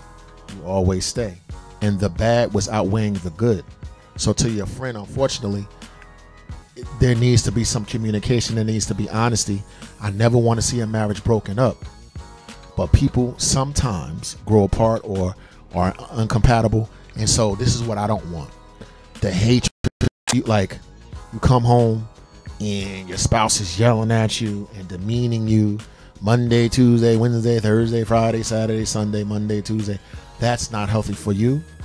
It's not healthy for your spouse. Or your kids. For your kids. I know that I didn't have the courage to walk away. You understand? The person walked away from me, which was a great thing because she kind of saved my life. I never openly said this because after the separation occurred, I was like, wow, there's some unhealthy things about me that makes me think it's acceptable not to be loved, not to be cherished, to be demeaned every single day. What do I need to look at in myself to say, why am I staying in a toxic environment? Which I think you should not do either. I know you together and communicating, do everything. And finally, because I was in that state, I then regurgitated that type of hate, spewed that type of venom. And it just got worse and worse and worse and worse and worse. Nobody never gave in or gave ground, and we were just miserable people. But see, you have to check it. This is why when young people especially tell me, you know, I'm gonna get married and this and that. I'm like, yo, you 23 years old. Like, really? What have you gone through? Yeah, what have you gone through? What have you experienced? And what haven't you experienced yet that you still want to? Exactly. You know what I'm saying? And these are the things because, you know, at least, see, I knew at the point in life when I said, you know, I'm ready to do this because technically this is my first, even though it's funny, and I've said this on shows before. This is my third marriage and my third marriage, but my first real marriage. And a lot of people are like, well, what do you mean by that? And because the first one wasn't real. It was done out of circumstances. Second one was done out of infatuation and because I was asked, and then the third one is like by that time I knew what the hell I wanted, right? And what I would tolerate, what I would not tolerate, right? And what I'm willing to go through, and who I'm willing to go through it with. Exactly. You know what I'm saying? And you have to. And I tell my brothers this all the time, and they be like, "Norm, shut the hell up." I be like, "Bruh, before you make that step, make sure you mature first." Yeah. Hear that key word? Absolutely. Make sure you mature first. Absolutely. And that you're done. You're done with the nonsense, and you're done with the games. Make sure you're there first before you take that step. And I got family members, not putting them on blast, that to this day will not say, "You know what? That M word, I'm scared. I'm running. I'm not doing that." Because you know what? I kind of respect that. And one of the family members that feel like that is because I know he still ain't there yet. You know, by his actions, he's still not there yet. And then the other one is because they tight with what's theirs. They're very self-absorbed when it comes to their possessions and their belongings, and they ain't trying to share that with nobody. So like, but that's the reality too. Which is a sign of immaturity, by the way. Yeah, yes, definitely a sign of immaturity. Yes, no, I'm gonna have to say that. You know what I'm saying, without putting nobody on blast or whatever like that. You know, and me, it's like, and it's funny. Even like I can go through beefs with my wife. Everybody go through beefs and the back and forth, whatever, in relationships, whatever. The key word you said was through it. Right. You know what I'm saying? Right. Through it. One thing I realized, I wake up 3 in the morning, Jude. I wake up 3 in the morning sometimes, and my wife knocked out, snoring, all on my side of the bed, whatever like that. And I'll just look at her, I'm like, I'll kiss her on the cheek because you know what? This is what runs through my mind. If I got to go through the BS with anybody, I want it to be you. Exactly. And that runs through my head. It's like the old Luther Vandross song. You know, I'd rather go through, what was it, Good Times? What was it? Bad Times by myself, whatever. You know, I don't know songs. I don't know lyrics. But you know what I'm saying? And it's like, that's the real talk. You got to look at that person that you're with and be like, you know what? If I'm going to go through it with anybody, I want to go through it with you. Because I love you that much and I feel as though we can get through it. If you're with somebody and you don't feel that way, reevaluate your whole situation. I think that being on the air, there are a couple of adjectives that get thrown my way a lot. Bitter, angry, this, that, and the third. I have to tell you, man, being with a soft, quiet, gentle spirit, that type of humility, I'm loud as it is. I'm argumentative as it is. Soft answer turneth away wrath. I'm telling you, I'm going to keep pushing this point. If you got a good man, your humility will make him respond. It'll make him turn his. You'll be the neck that's able to turn his head, because he'll say, that person right there, that's who I have to cherish. That's who I have to defend. You're on the pole. And you. I sleep with you. And you. I run game. But look, that's the queen, right? So if we adapt an attitude of compassion, men and women, if your first thought is for your spouse and your spouse's first thought is of you, you're going to make it. If not, then you won't. I know that we go through difficulties in life, and I know it sounds like a cliche, but that old don't go to bed mad, that's actually some true stuff, man. That is definitely That is true. some true stuff. You ain't supposed to. That is definitely You're not true. supposed to, but I'm just saying, soften, lighten up a little bit, everybody. Be a little more humble and be a little more loving. Goes a long way. Yeah, being able to actually sit there and just like lower yourself to the point where it's like you're wide open to accept, you know what I'm saying, all the embarrassment and stuff like that you're thinking you're gonna go through, then take it. You know what I'm saying? It's like, as a man, sometimes you can't be rah every time. You know what I'm saying? Like, I can never lower myself, Flex. I'm the man. I never take low. I always say, yeah, no, I'm not gonna be rah all the time. All the man. time. It's not healthy, man. You know, because like at the end of the day, who's gonna really respect you at that point? It's like, yo, this man is always. I can't even be around this guy. He always has some beef with him. I can't be around this guy. You know, and that even transitions to the females. The females will look at you like, all right, I'm good. You know, because every time I talk, you on 100. You know what I'm saying? We're all the time. We're at breakfast. Right. Why are you on 1,000 right now? Bring it down. Yeah. It's just coffee. Yeah. You know, but that's pretty much how it goes. Like, if you can take yourself out of take the pride out of yourself and just sit there and accept what's being said, you know, you'll go far, very far. Agreed. You know shout out to Remove. Yo, you're getting a lot of love in there. Shout out to Mimi Carter, Michelle Mimi Carter. She says Jude gives great advice. Yes. A lot of people saying they're gonna get that book. Yes. Appreciate it. I put the link in where you could purchase the book. Again, the book's name is Letters to a Queen. This is 2. And there's the first Letters to a Queen, and there's Letters to a Queen 2. I know you're working on another book. I think the last time we spoke. Yeah, there's actually Letters to a Queen 2 actually gives you a preview to the next 2. And I just, after having a conversation, I just had an idea to do a third one. So within the next 3 years, we'll be dropping a book per year. So people the second one, the third one is going to be geared to my kids. So nice. It's like I had the idea because I wrote a few things and apologizing to my kids because I'm not with my kids. My kids are with their mothers in North Carolina. But I make a conscious decision, a choice, to drive 520 miles every chance I get to go see my kids. You know, because they're a big part of my life and they're a big reason why I'm still here today.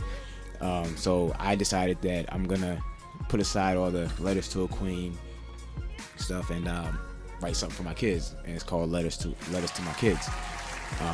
And that one, I'm working on it. It gets hard because it's an emotional part for me. You know what I'm saying? Because I'm not there the way I pictured it.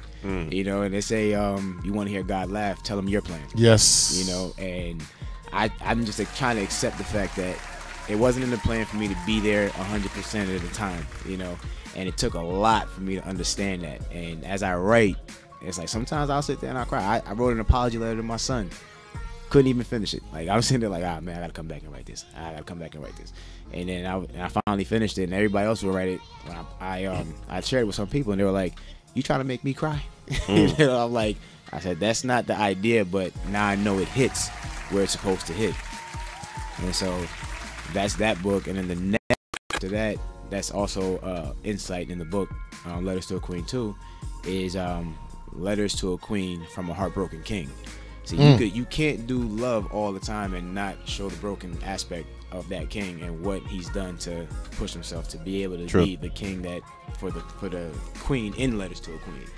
You know? So it's like it's different aspects of it. Now, the one thing that's been heavily requested and I've been playing with back and forth is Letters to a King, a response to Letters to a Queen. And that is going to take a lot of hard work, because I have to now put my mindset in a female aspect. That's what I was going to ask you, bro. Can you actually write letters to a king? Yeah. Don't you need some help with that from a female? Not really, but yeah, I could write it. Yeah. You can write whatever you want. Yeah, I mean, I could write it, but the idea that was presented to me, and I was talking to a guy friend of mine and one of the stylists that I work with. Shout out to Rachel. They were like, why don't you just write all your responses to each one, and then pick a select few females to read them, and then edit it to the way a female to the input. To the way a female would do, and they'll have notes, and then you just take them back, and now you just put them in there. But at the same time, just make sure you give credit. I was like, oh yeah, I'll definitely give credit. But that is that was one of the ideas that I thought that I should go with, but I wasn't sure, because I was being greedy. I said, I want all the credit. I put all this work in to sit there and write in the mindset of a female. I want everybody to read it, but then at the same time, the way I wrote Letters to a Queen, I wanted every female to put themselves in that seat to understand, like, oh man, he's talking to me. I feel like I could relate to this one. I feel like I relate to this one. Man, how you know my life? These are messages that I get. No doubt. I was like, yo, you know me? How do you know me like that? No, I don't even know. I just met you on Facebook. But that's the way I'm trying to write Letters to a King. Before we end the segment, you touched me. So look, man, wait. I thought that because I was no longer a husband and that I was no longer physically living with my children, that meant I wasn't a father. In my mind, I thought that. Now it's not the case, but there was definitely a period of adjustment not being around my kids and to say I'm still your dad. And if it weren't for them loving on me, right, I wouldn't have been able to go through that. So when you said that, I was like, oh boy, oh boy, oh boy, oh boy. Like having to write that to your son and to your other, it's I think that while it is difficult, that you'll be speaking for the rest of us, right, who don't have the words to say, look, though I'm not there, I'm still here, etc. And the guilt and the shame that's wrapped around the fact that I don't lay my eye on my son every single day, what that entails, and what it means to me as a man. Yeah, and to be honest with you, it's like I know guys, I've met guys that I really don't rock with like that no more, because it's like they're sitting there, castrating me for driving that distance to go see my kids. And I'm like, bruh, your kids live 5 blocks away from you. Why you don't go see your kids? Like every time I see you out here. You know what I'm saying? Like if I see you out here and I'm a busy guy, you know what I'm saying? It's like there should be no reason why I see you. Like if my kids, I wish my kids live 5 blocks away. You know what I'm saying? Like that would make it so much easier for me to go see my kids. But at the same time, it took a lot for me to realize, like you said, just because I don't see you doesn't mean I'm not your father.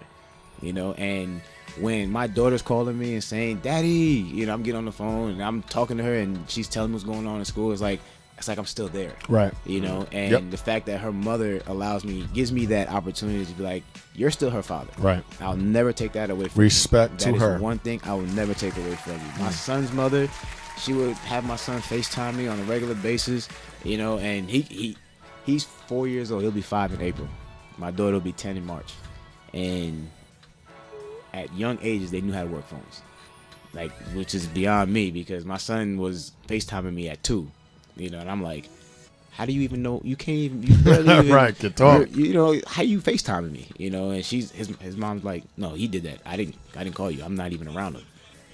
And I was like, okay, but that's the best thing that I could do. And the fact that I can go down there, pick my kids up and bring them back up here, and they could spend time with me. My son went to his first fashion show with me, and actually I was doing it in Jersey, and he was all over the place with everybody. Nice. And it's like walking the runway, you just hear him, Daddy, that's my daddy. Great. So let me ask you, are you in a relationship now? No. Okay. Ladies, that number is 646. No, I asked you that because I wanted to ask you, like, the last relationship you was in, was that with your son's mother or your children's mother? No, actually, that's like I said, my daughter's mother. She taught me strength. All right. Now I said both of those relationships taught me something. My son's mother, that relationship, which was the shortest one, was like 3 years I was with her. She showed me pain, you know, and how to deal with it. And because she was able to show me what true pain is, because me and my daughter's brother, we just grew apart, and we realized that we're better off as just friends, because we was really close as friends before anything. We was together for like 10 years. So after that, we just grew apart, so there was no animosity there. With my son's mother, there's a lot of pain back and forth. You know what I'm saying? And to answer questions, no, I don't cheat. I just leave. You know, I'll end the relationship at that point in time. But I can't say that also was given to me. You know, I went through a whole lot with her earlier on in the relationship, with family members not really accepting me because she was getting out of a marriage. You know, and I'm telling her, you know, my advice to her, like I said, communicate. You know, talk to that man. You know what I'm saying? Figure that out first before anything. But then I ended up falling for her at the end of the day, and so we just, you know, got together and stuff like that. But then everything just spiraled out of control at one point where she just decided she wanted to step out. But I always say this: when somebody is accusing you of something over and over and over again, you might want to check into what they're doing. You know what I'm saying? Because that's exactly what was happening. I was being accused of doing something, and all I'm doing is going to work, coaching your kids in basketball, coaching your kids in football, right, and coming home and helping them with homework and stuff. I'm being a man for you. You know what I'm saying? So after going through the cheating phase for her, you know, that really broke me, like literally broke me. So to answer your question, my last legitimate relationship lasted probably a month. You know what? The crazy thing about it, and we're talking about, and it's funny that the topic is stop checking if he's cheating and start checking if he's happy. Just from listening to you, so I see one of the things that makes you unhappy is if you can't get that quality time in with your kids. And you know, and like you said, they live in North Carolina, but you'll make that effort to go out there and see him, whatever. But I could tell that makes you unhappy if you can't get that time in like you want to, and everything. And that alone is something too. A lot of times, certain women, not all, become so self-absorbed with them and their needs and what's going on with them that they do forget about, you know what I'm saying, the emotional needs of their man. And sometimes when they see a man unhappy or upset or cranky or whatever like that, they automatically associate it with, right? Oh my God, what did I do? What did I do? What did I do? And like in a case like you, case like myself, a lot of times, sometimes I'll zone out thinking, even though my son's is older, I'll zone out thinking about like my son, you know, my oldest, my youngest, and you know, because I know our relationships are a little funny style, you know, because of the relationships I had with your mom and whatever, and my current situation, me being married or whatever. It's a little funny style, strained and everything like that. But as I've gotten older, like I'm working on that. You know what I'm saying? Like I'm working on that. I'm making efforts to fix that and correct certain things. You know, and even they see that. You know what I'm saying? They see that, whatever, and they see that. But when I zone out sometimes, or I go and you know, my own little space or whatever like that, it's like I'll be trying to talk to my wife, but like, yo, it's not you.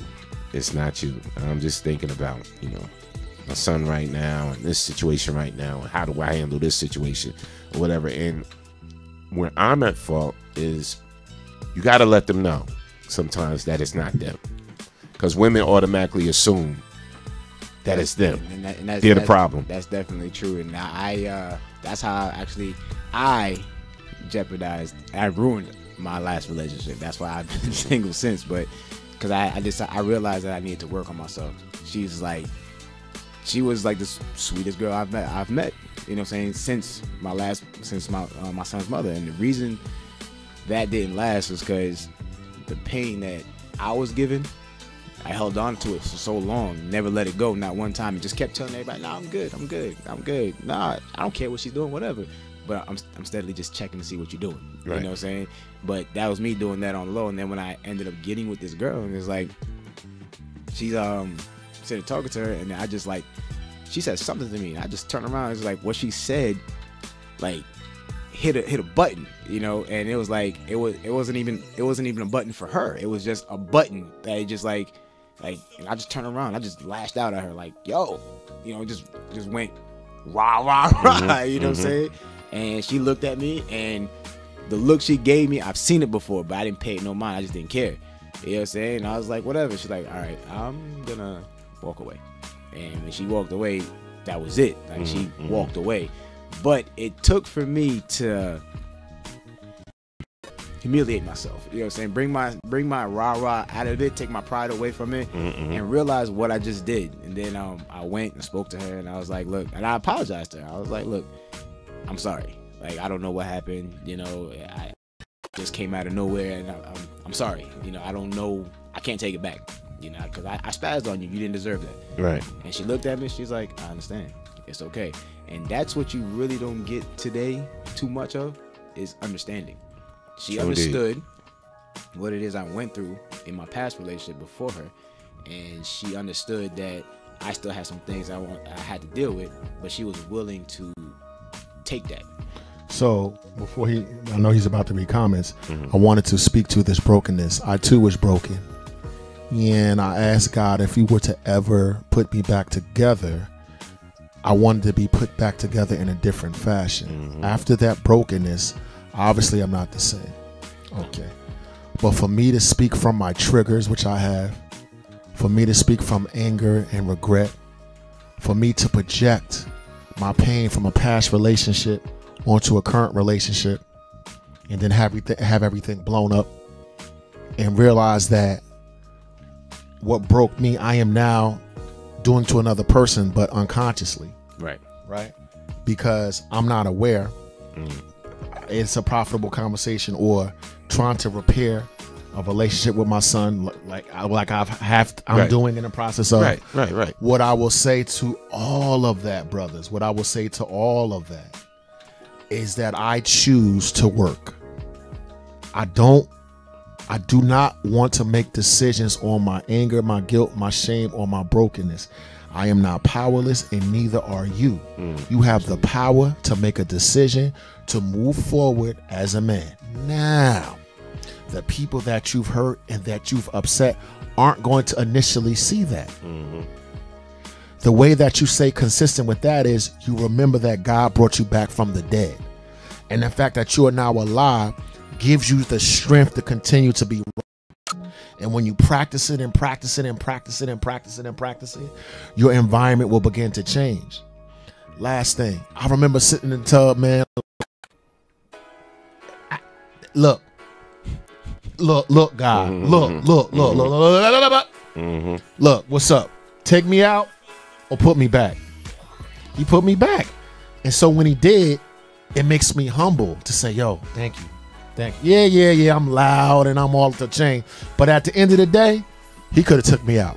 Yeah, he could have. No doubt. Now I have to take time to repair the damage that I did and forgive those people and be open and not triggered, because I used to get triggered. The sister said something to me, and I'm responding to what the chick that broke me did. I'm not broken anymore.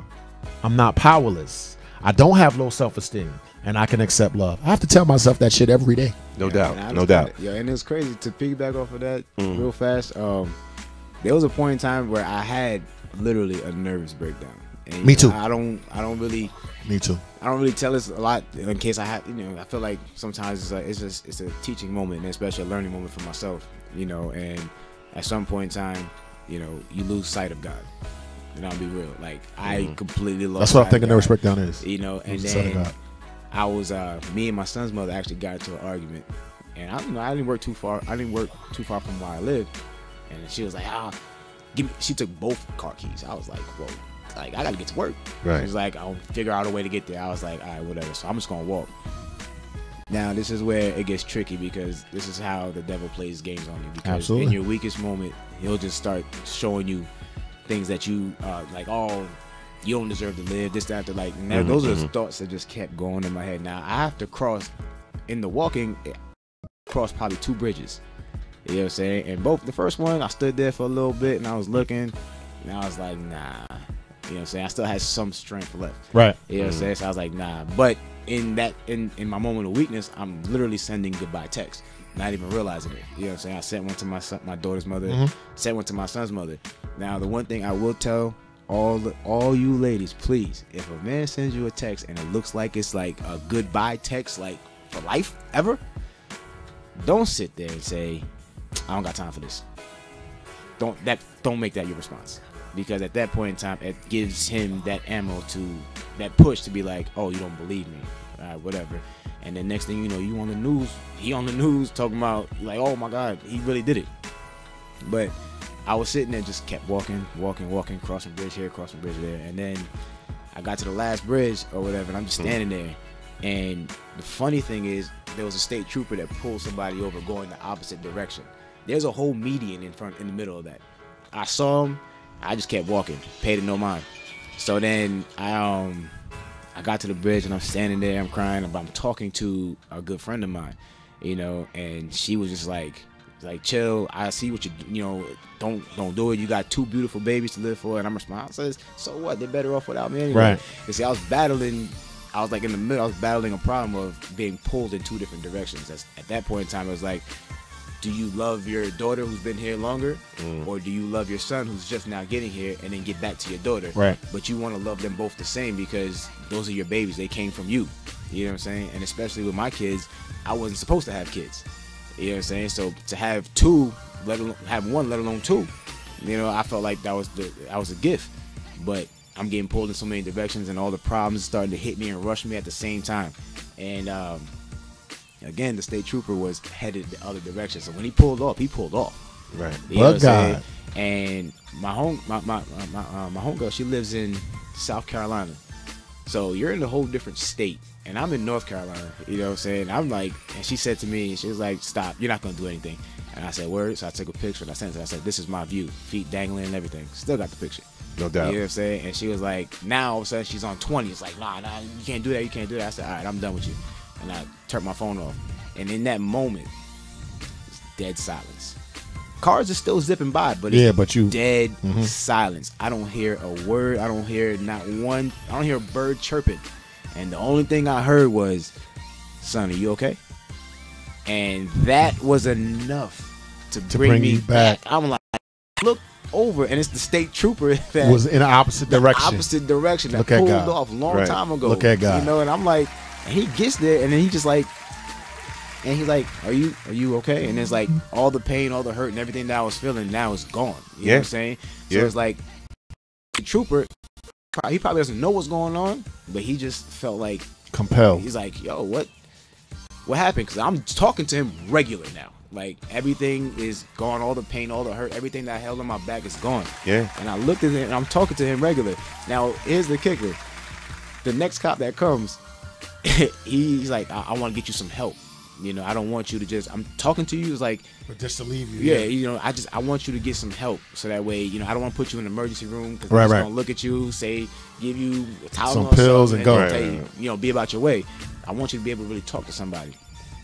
So I ended up going to this the center, and they like completely strip you of everything, electronical, all that stuff. You know, you have your clothes, of course, you know, and people could bring you clothes and stuff like that. But my one of the guys I coached with said, this is your moment with God. Like, he needed to isolate you. Yeah. You know what I'm saying? From everything that's going on, he needed to isolate absolutely you. So while I was in there, I felt, you know, I was coaching kids, and when you go through something like that, they don't want you coaching kids anymore because of that. Right. And I said, well, that's one sacrifice that I have to make to see what my purpose was. Because while I was in there, I spoke to 4 different people that's been there for months and could not get discharged. But after talking to them and actually them feeling that they could release what they're saying to me, and I'm giving them like, this is what you need. This, you know, one of them was just like really fidgety because she hasn't been on the outside in like 4 or 5 months. She hasn't seen her kids. She hasn't nothing. And then after talking to me, she's getting released the same day I was. You know, so I was like, I just felt like, okay, well, that's my purpose. And in that moment of leaving is when I started writing again. Because there was that that's to bring that all full circle. I stopped for a long time, but it was in that moment I started writing again, and the first thing that I wrote was to my black queen. And then at that point in time, I was like, that should be the title of my book. That should be the title. But then I didn't want to make it to just one gender, one race. You know what I'm saying? And I wanted everybody to realize that you're all a queen. You're all queens in your own right. You know what I'm saying? Black, white, Spanish, Chinese, whatever. You know what I'm saying? Whatever your race may be, you're still a queen to somebody. No doubt. No doubt. So, love. Oh my God, man. Conversation. I know. I'm loving the whole conversation. Shout out to author Jude Flex Joseph Jr. Senior. Senior. And I put, you know what? See, you know and what? Flex was looking for 2 hours like. Sorry, look, like changing senior, it right man. now. We change it like that, bro. It's technology. It's funny in the post is senior. It's funny, but it's all good. It's all good. Boy, so humble. He like, you get that.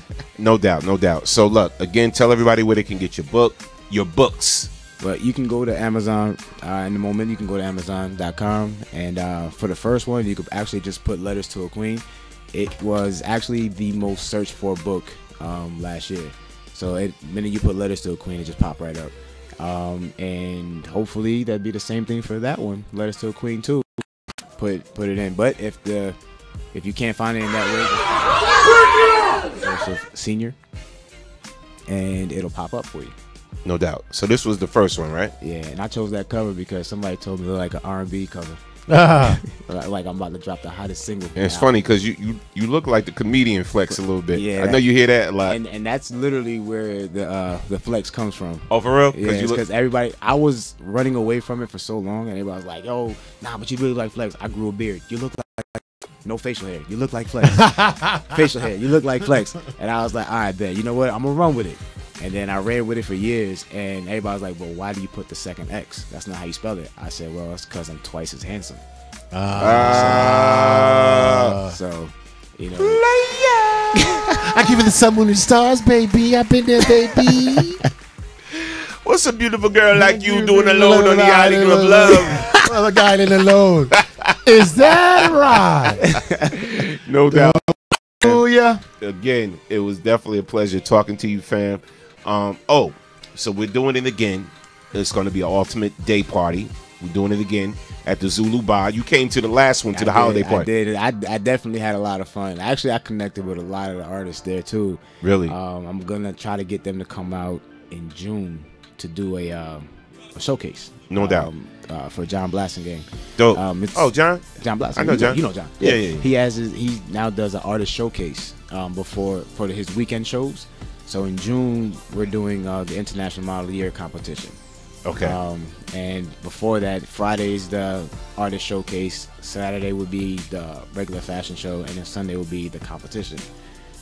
So they're currently casting for it, actually. No doubt. All right, y'all heard that. Y'all know what it is. So again, look, February 10th is going down. That's a Sunday day party, bruh.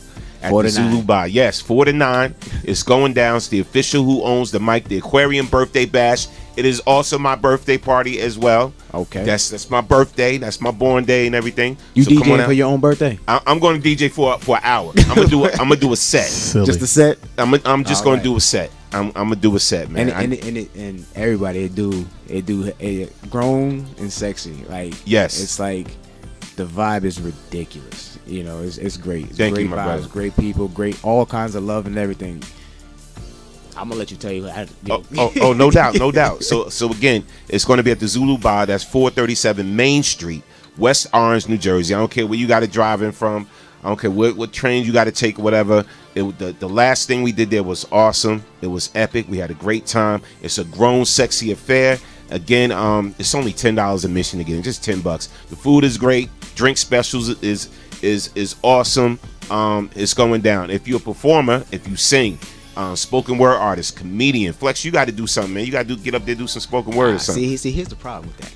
Okay, here's the problem with that. I could read my own stuff, but I'll literally remix it right then and there, because it's like I'm like a perfectionist, so it's like my mind operates to the point where I'll start reading the first 5 lines and then be like, go off the top of the head. See, I'm not a writer. I'm not an artist. I'm not a rapper. I'll be like, roses are red. violets are blue. On February 10th, I want to see you, and you. See? Boom! You get a car and you get a car. Bars. That's real rap raw right there. Real rap raw right there. But nah, no doubt. But So nah, again, that's 4 to 9. Yeah. Day party, February 10th. Who owns the mic? The official Aquarian birthday bash party. Listen. If you know somebody that's an Aquarian too, and you want to celebrate their birthday, bring them. It's only $10 to get in. It's at the Zulu Bar. BKS1 Radio is hosting it. We're gonna have some incredible live talent.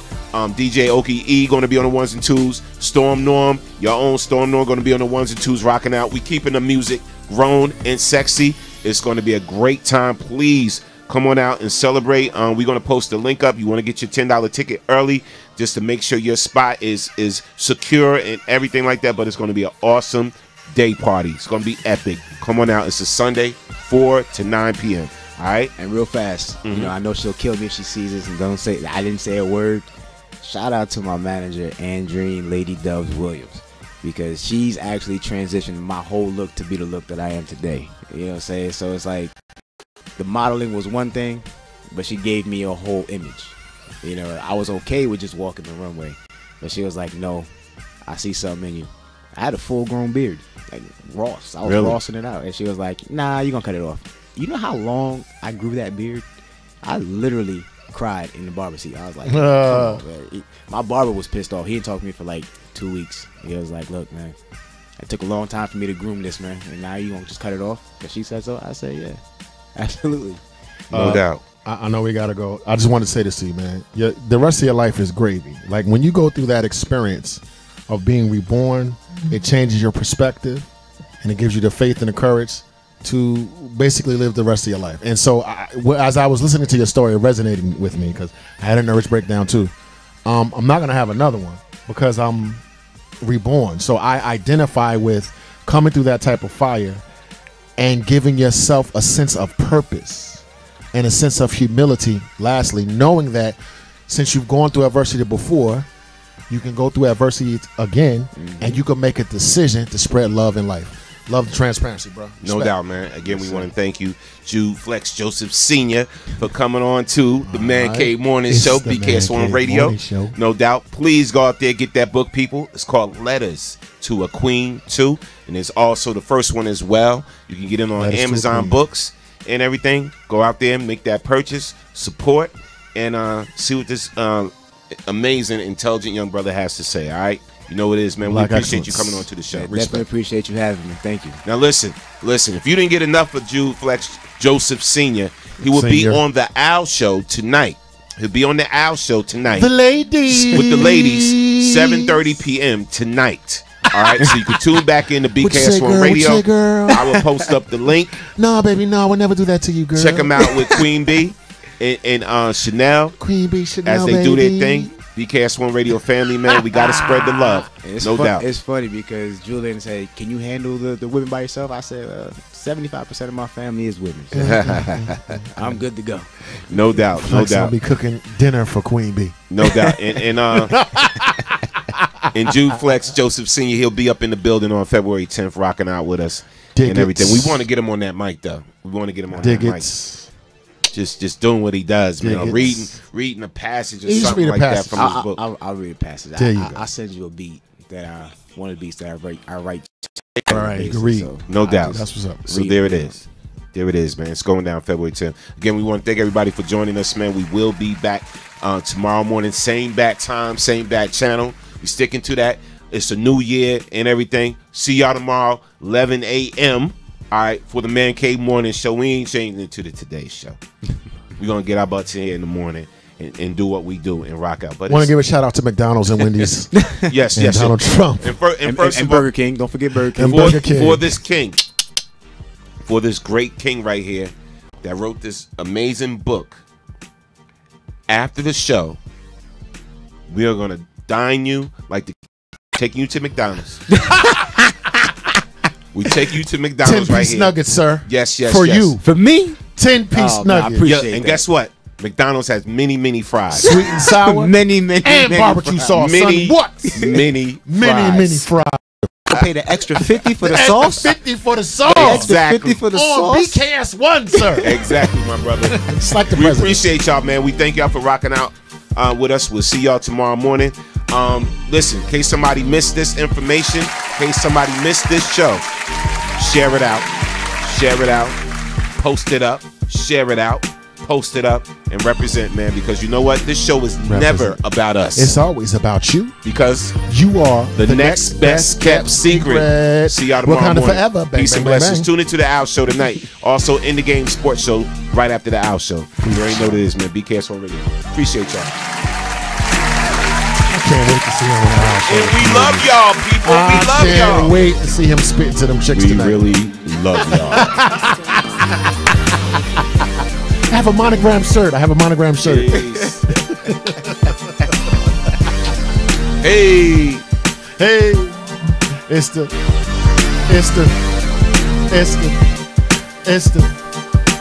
Burger King Show.